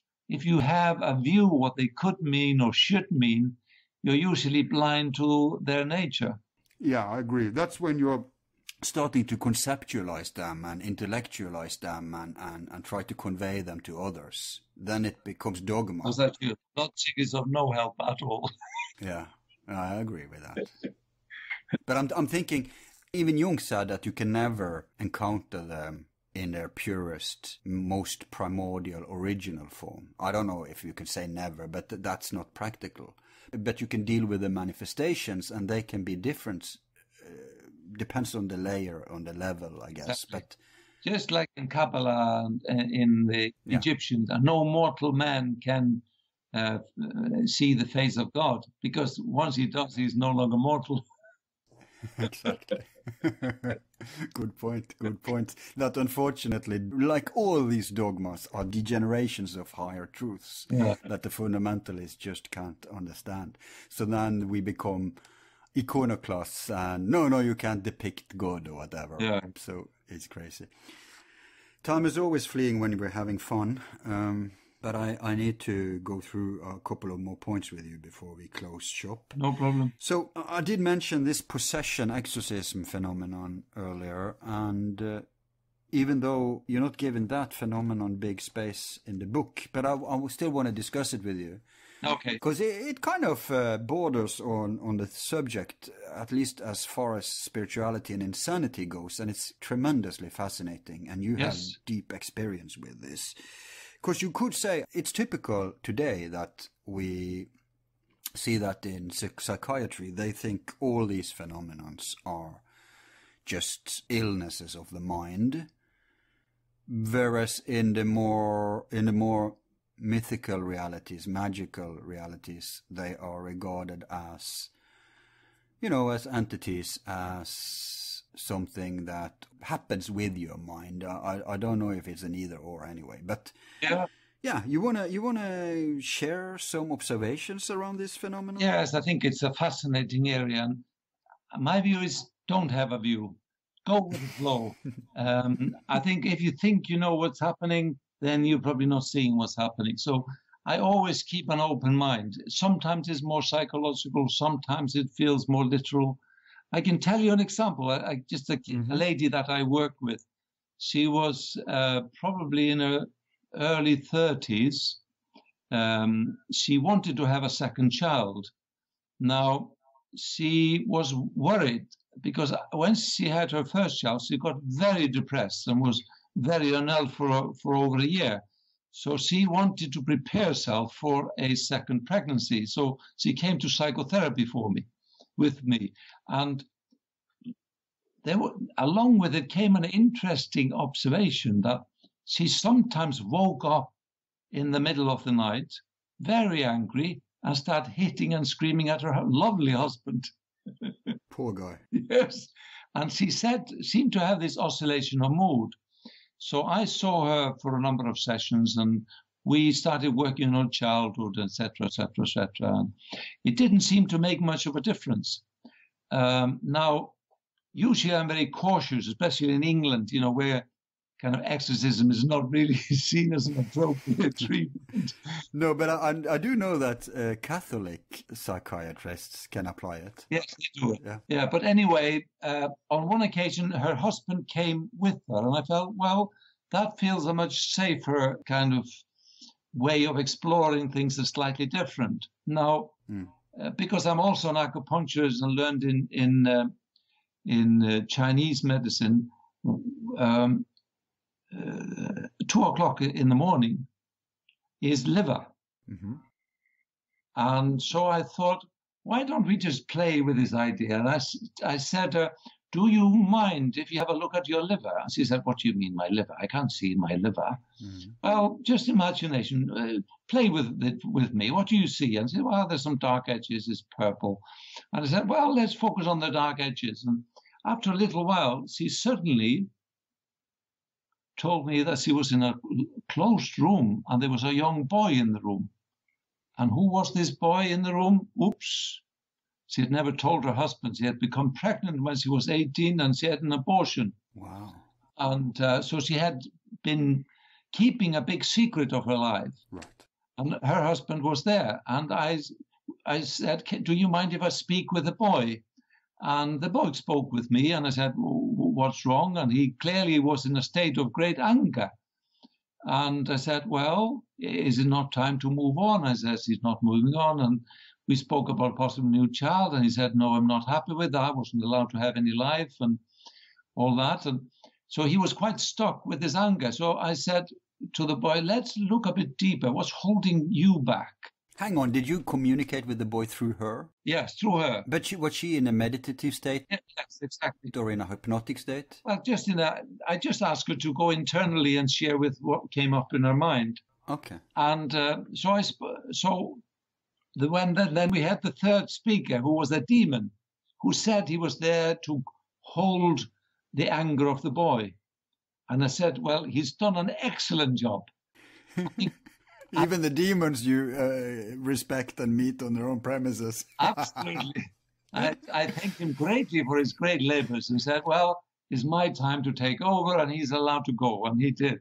Wow. And then suddenly the boy was more kind of amenable to discussion. And we agreed that he could go, but he was allowed to come and play with the children from time to time. What children? Well, the born son that was, and the child that was going to be, he became an invisible friend? Absolutely. Yes. Now, after the single sessions, all the problems disappeared in this lady. Wow. She stopped waking up at 2 o'clock in the morning. She became pregnant. She had a child, didn't get depressed. Now, you can look at this in many ways. You can look at this. Yeah. This is trauma and secret during the pregnancy. Memories in the body suppressed. Yeah. Or you can say, well, maybe there is a soul that stuck around, wasn't acknowledged, wasn't happy, and he was stuck in negative emotions, and the kind of containing field of these emotions was perceived as a demon, or you can take it literally. But anyway, the approach of honoring whatever comes up. I was not making up these images. They came spontaneously. You don't have to really know what they mean. You just go with the flow. You openly engage with them, and what transformation happens? Yeah, and that's the important thing. If we're going to be pragmatic about it, It doesn't matter how we explain it as long as we get to the solutions. Exactly. But not to frighten people here, but the concept of a discarnate soul isn't that far-fetched in science either, because as I said in the beginning, your father has to a far extent proven, as far as you can prove these things, that reincarnation is an actual phenomenon. Now, of course, we don't know all the details around it and how it works, blah, blah, blah, but it is interesting that it seems to be more, because the most people with a modern mind, at least, will immediately go to the psychologization of this, right? Yeah. They will say, well, it was in our subconscious, it came through symbols, externalized through symbol, all that stuff, right? Yeah, he and obviously his teacher have shown, and he's gathered a lot of fascinating cases where people have memories of past traumas and even can point to their killers, or they can. My favorite of his story was a Sri Lankan young boy who claimed to have been a monk in previous lives and got his family to have worship every day, and then my father got involved and they found the monastery where he claimed to have been. But what was most interesting was one of the invocation he had taught his family was the secret mantra that was only handed from abbot to abbot in the monastery. Wow.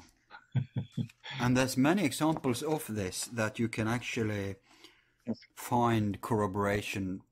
Yes. The other alternative explanation to reincarnation would be precognition, not even that, a form of clairvoyance or telepathy where you can tap into the collective. Exactly. That can be, of course, we'll not even start discussing reincarnation because it's such a huge, there's so many approaches to it that we'll never get off here. But it is interesting. But, you know, like you said in your book, fools seldom differ. So I think it's better that we use the fool's approach here. We just accept these things and we approach it phenomenologically, you know. Yeah, and you can reflect on it afterwards. But while in the process, you just go with the flow. You honor whatever comes up. Wouldn't some colleagues of you be inclined to disregard that because warn against that, say that's has dangers or whatever? They are afraid psychosis will be enforced by that. Yeah, you have to show some courage. And it's all about trust. Once you are in a state of trust working with someone, then you can't really go wrong. When there's suspicion and fear, it's certainly going to go wrong. Indeed. The best intentions will crash. I have experienced that. Yeah. And to a far extent, you could say that, this notion that you manifest what you expect. I mean, the whole basic of the secret hype, right? Yeah. And that is true in many ways, that if you do meet it with... I mean, one of the secrets, let's just disclose that, one big secret in Esoterica is the more you trust something, the more it will manifest, in magic. Yeah. If you don't believe, and that's the problem with doubters, with agnosticism, with critical thinkers, they are actually honest in that they examine stuff. And they examine their own, which is a healthy principle, to evaluate and be critical. But the problem with that is that stupid people, basically, people who have blind faith in their own notions, no matter how crazy and wrong the notions are, will manifest. They have the power, and people will follow them. They look at the presidential elections. But if you take it to a kind of a practical level, like in relationship, people fall in love, they're fascinated by someone, that someone really inspires them, they get in touch with something wonderful within themselves.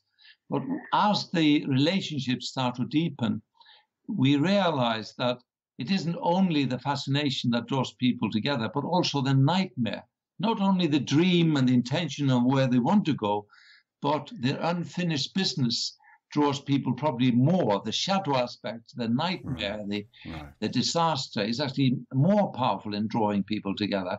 And as the relationship deepens, then they start to see their darkness in the opposing partner. And then they project those bad qualities to the partner? Yeah, and if there is enough love, then that darkness will be healed. Right. But if there isn't enough reflection and love, the darkness will destroy the relationship.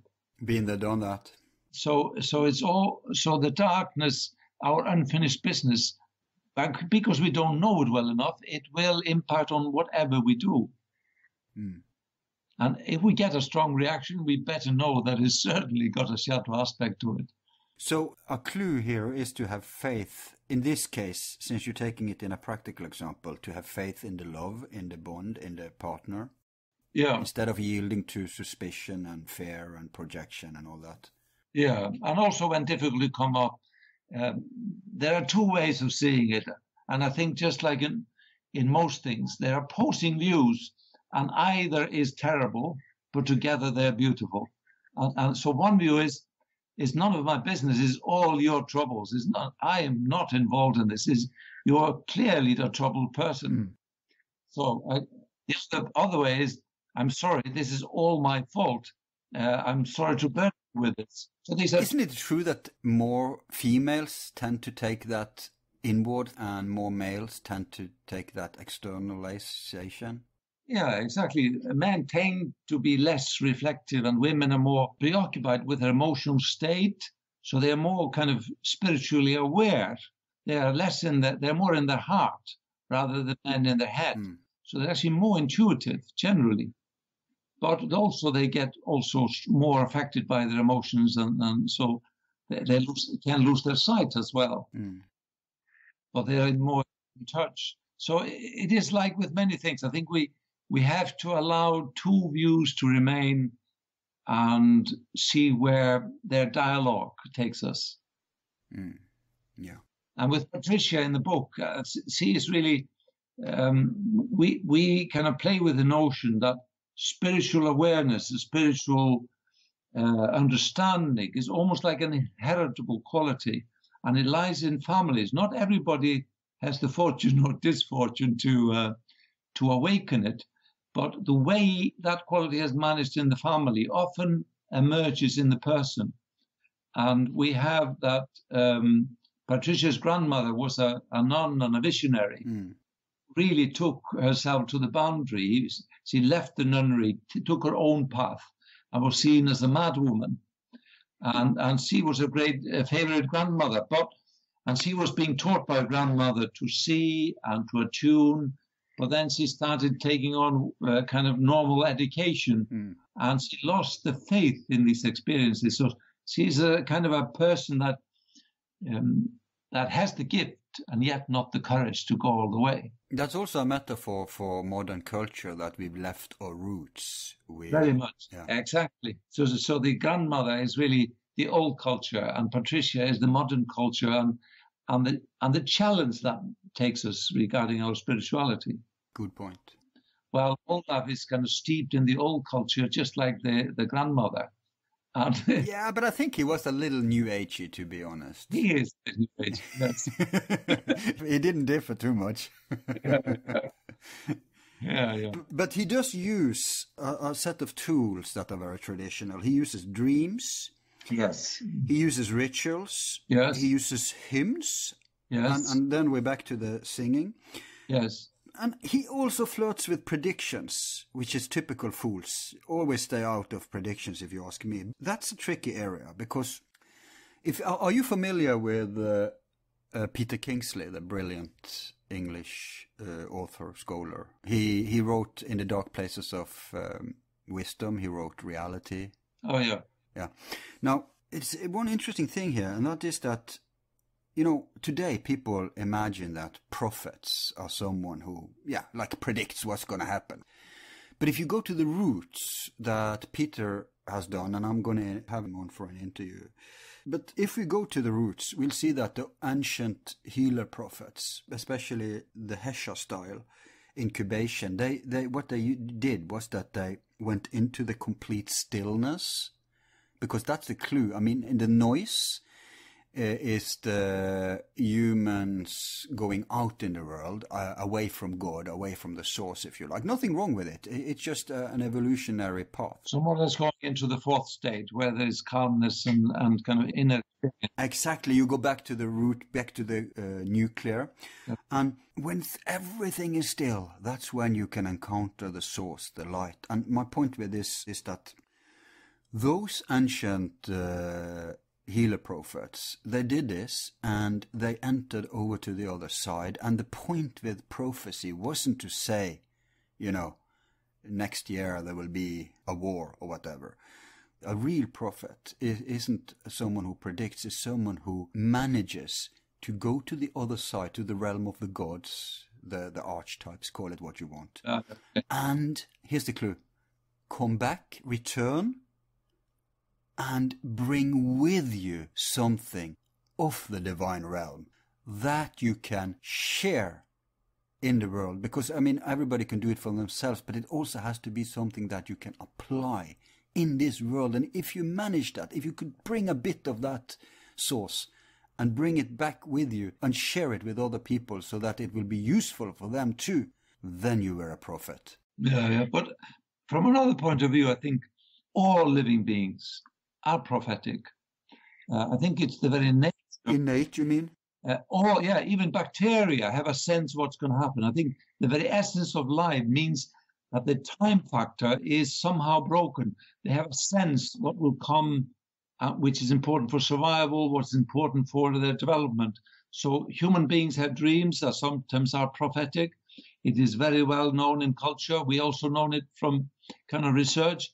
And there is something about human beings and prediction which is somehow related to the very essence of life.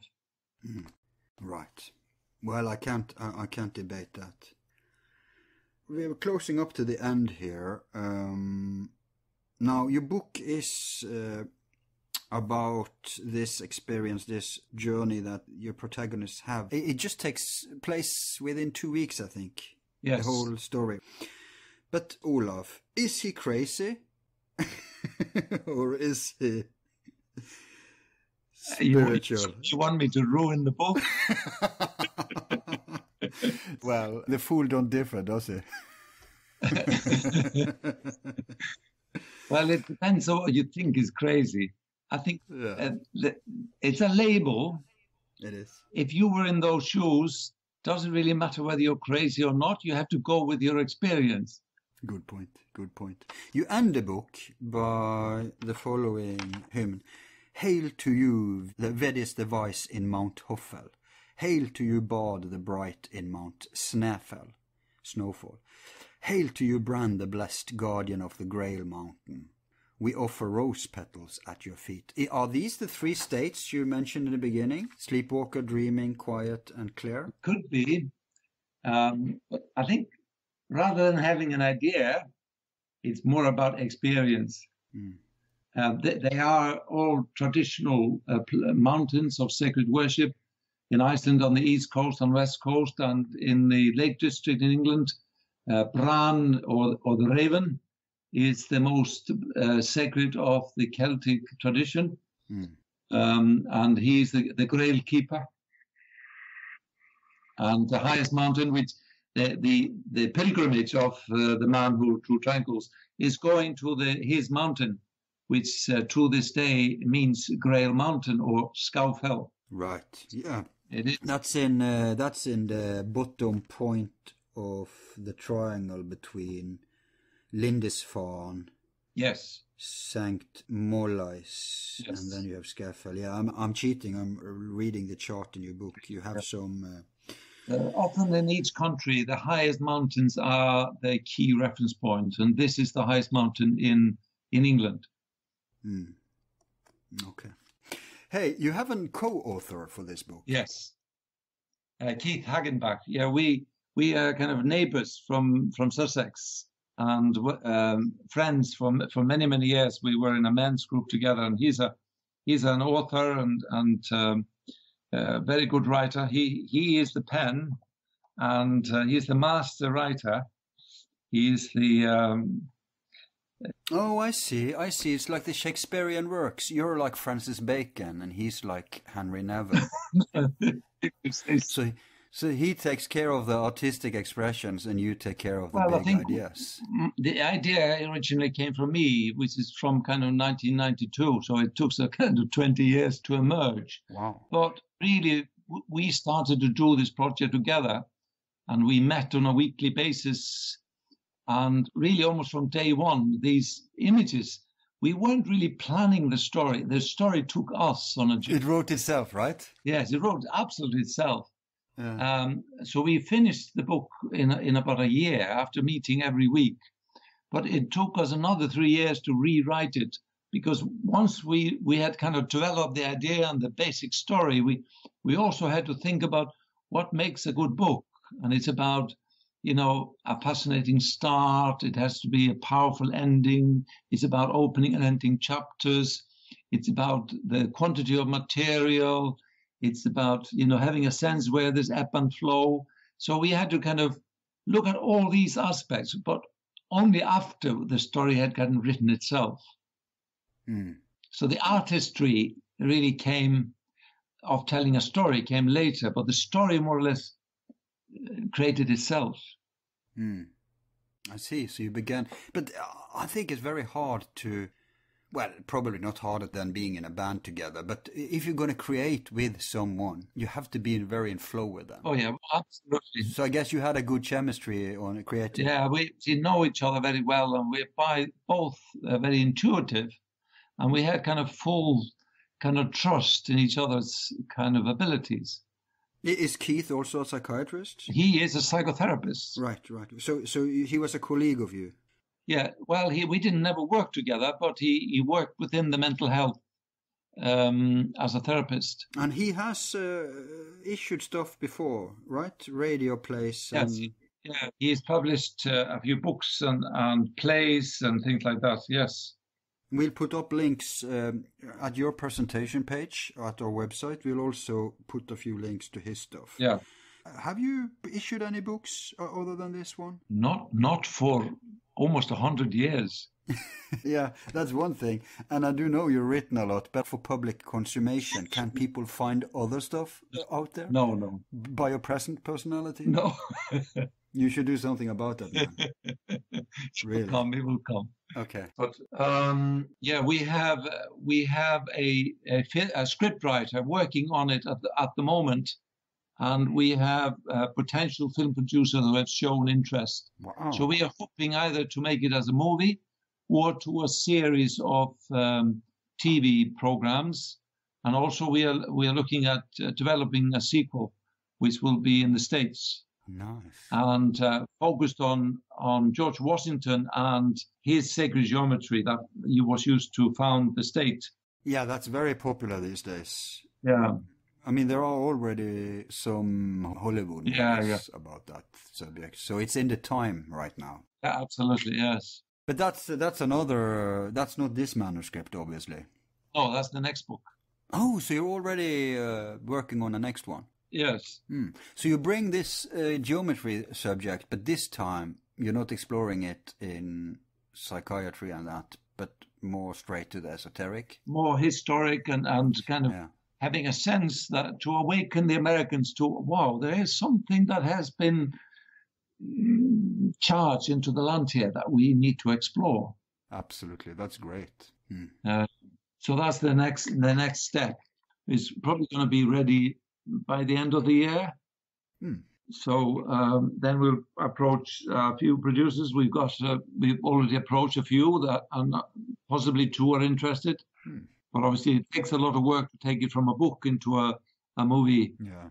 It has to simplify it and streamline. Yeah, the problem, but if other people are going to do it, they may slaughter the story because they don't understand the key points. No, we have actually got a really esoteric writer. Oh, nice. He's really good at that. So we are working quite closely with him. He's really intuitive and really, the story of how he found the book is really interesting. Okay. He lives near London. He went to London to a second-hand bookshop. He had ordered a book. And when he arrived, they realized that the book had been sent to a wrong shop. So he went checking what was in and found our book there. And he said, well, that feels good. Let's have a look. And he kind of browsed through it on the way on the train. As he came home, his son came to him and said, Dad, you have to go with me walking on Mount Scowfell. I have decided to what do you say, gather some money for a good cause. Wow. And he said, come on, what's happening here? Yeah, synchronicity, man. And for the listener, I have to say that Mount Scowfell is also a protagonist in the book. Yes. Or an antagonist, you define it. But a very important destination point. Yeah, so that's great when stuff like that happens. It's flow. Yeah. The gods are with you. Yeah, I think so. I wish you the best of blessings, fortune with that. Thank you.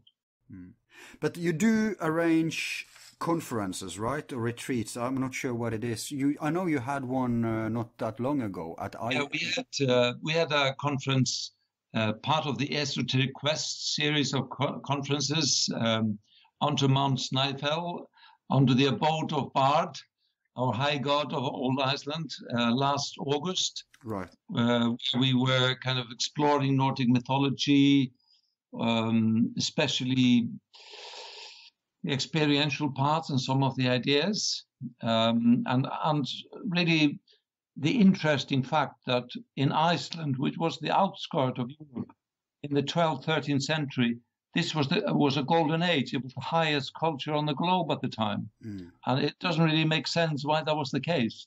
But these kind of esoteric bloomings, they occur from time to time, and they seem to come from nowhere, and they go. Right. By the way, are you going to have more of these conferences? Yeah, we're going to have the next conference in August in Lewis and Harris, which are the Outer Hebrides in Scotland. Oh, right.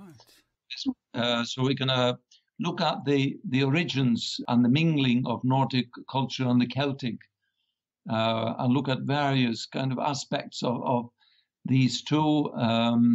So I'm going to continue a little bit with my study of Nordic mythology and the sacred geometry, both in Iceland, Norway, and in England, and how England and Scotland, how these connect. Others will explore other parts. We'll be looking at also the megalithic tradition there, and there will be some experiential trips before the conference and after, both going to Finnhorn and Isle of Iona and different things. So it's going to be a fascinating conference. Indeed. Maybe I should go there. Yeah. And we, of course, we're going to put up links for this at our website. So if people are interested, they can. I mean, you're not the only speaker, but there are many speakers. Many speakers. Yeah. But they'll get the chance also to encounter some of your magic. Yeah. So and you have a website for that, don't you?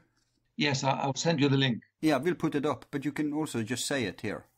For the Esoteric Quest, you mean? For anything you have, actually, also the book. The book you can find on Facebook, just under The Man Who Drew Triangles. You can also just Google The Man Who Drew Triangles, and there's a small website there. I guess they should probably put in your name too. Yes, you can find it there as well, but you mainly end up at my clinic. Which is a good place to. I mean, if I'm ever getting committed, I want to be committed in your clinic. We don't commit people there. Pardon? We don't commit people at my clinic. No, it's a rehabilitation. I know. Yes, yeah. Our motto is you have to take care, take responsibility for your health. Nothing happens without your initiative. Yeah, that's excellent. I mean, that's real healing. Yeah, you have to own it. Yeah, you can't force healing upon anyone anyway. So. Yeah. But the esoteric conferences, what's the website there? I think if you just Google Esoteric Quest and possibly put in Lewis, Lewis, it may not be up and running. It's going to be up and running probably next week. But you'll find the Esoteric Quest website without problems. It's already here, www.esotericquest.org. It shows the information on the quest on the 22nd of August this year. But you did have a website, I remember, for the book. Yeah, this not just Facebook. Yes, I have. It's smaller now, but that's just the Man Who Drew Triangles. We'll put up all these links, but how can they get this book if they're interested? It's Amazon. Okay, so it's on Amazon. Yeah. Okay, that's great. Well, I guess that wraps it up then. I should just thank you for participating. Likewise, thank you, Al. And nice to touch base again. Tell me next time you're coming to Norway, we'll hook up. Yes, definitely. Yeah. And I'll come to Iceland eventually. I'm sure you will. It's been real nice talking to you, Al. Thank you. Okay, I'll talk to you later, brother. Great. Indeed. You take care. Yeah. Bye-bye.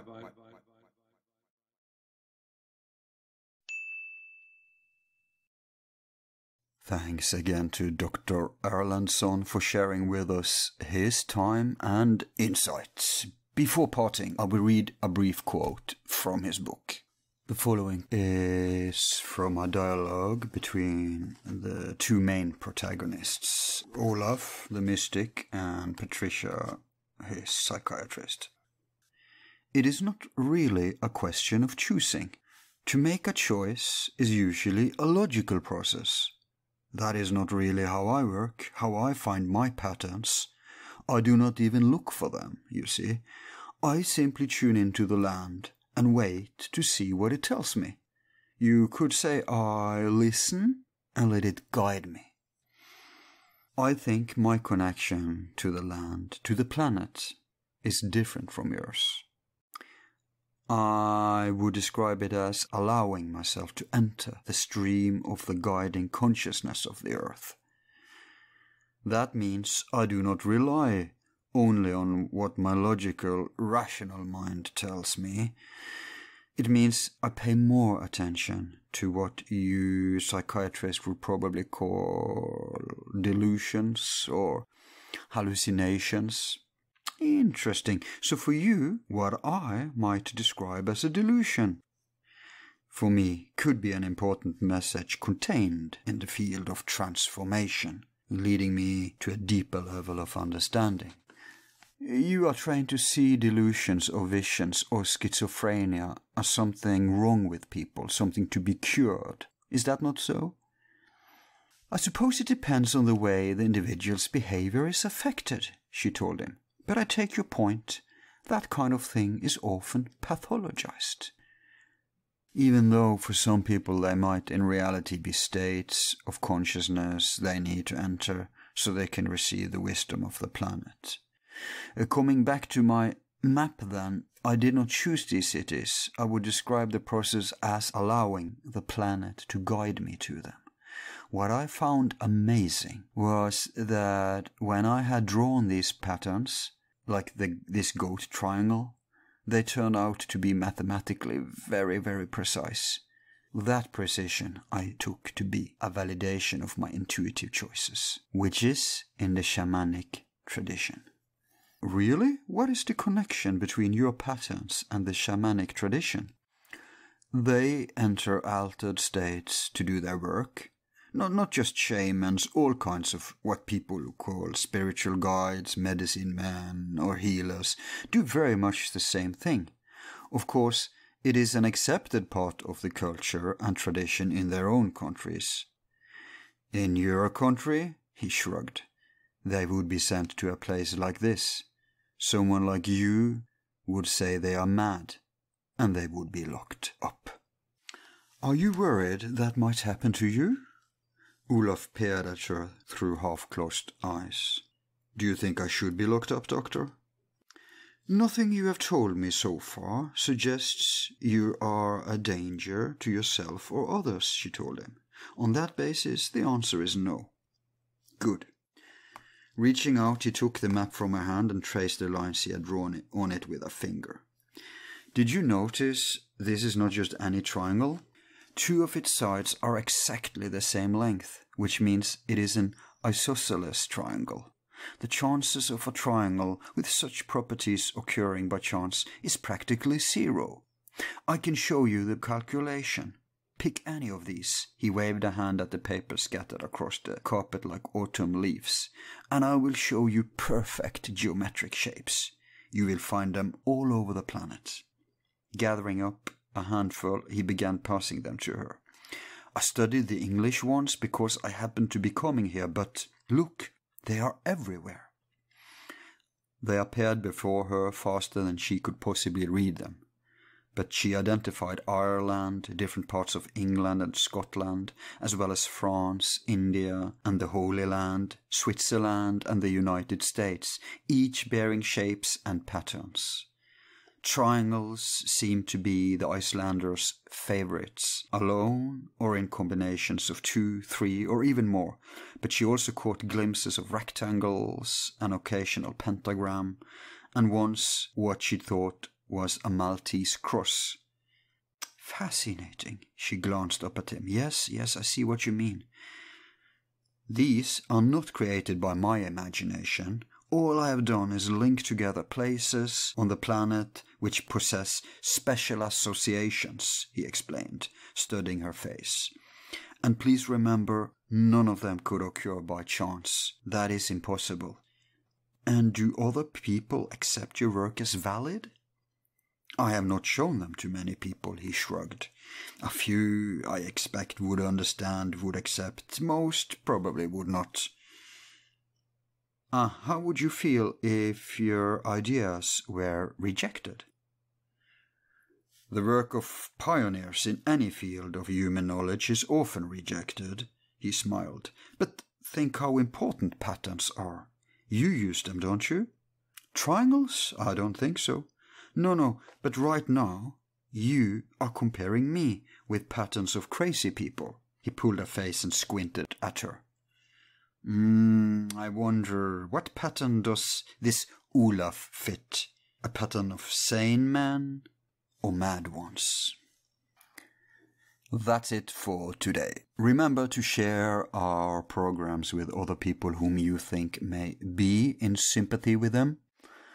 Also, many of you have complained that our public releases lately have been slow, which is true, but that's just because we're short on video makers right now. If you'd like to contribute in this regard, feel free to contact us. Also, if you've donated, remember you can join our website where you'll get access to all programs and enjoy a more frequent release than at our public channel, and of course get them months before. So, thanks for staying with us. Your host as ever has been Al. We'll soon be back with another smashing show thanks to our patrons and the Borealis team. Be seeing you.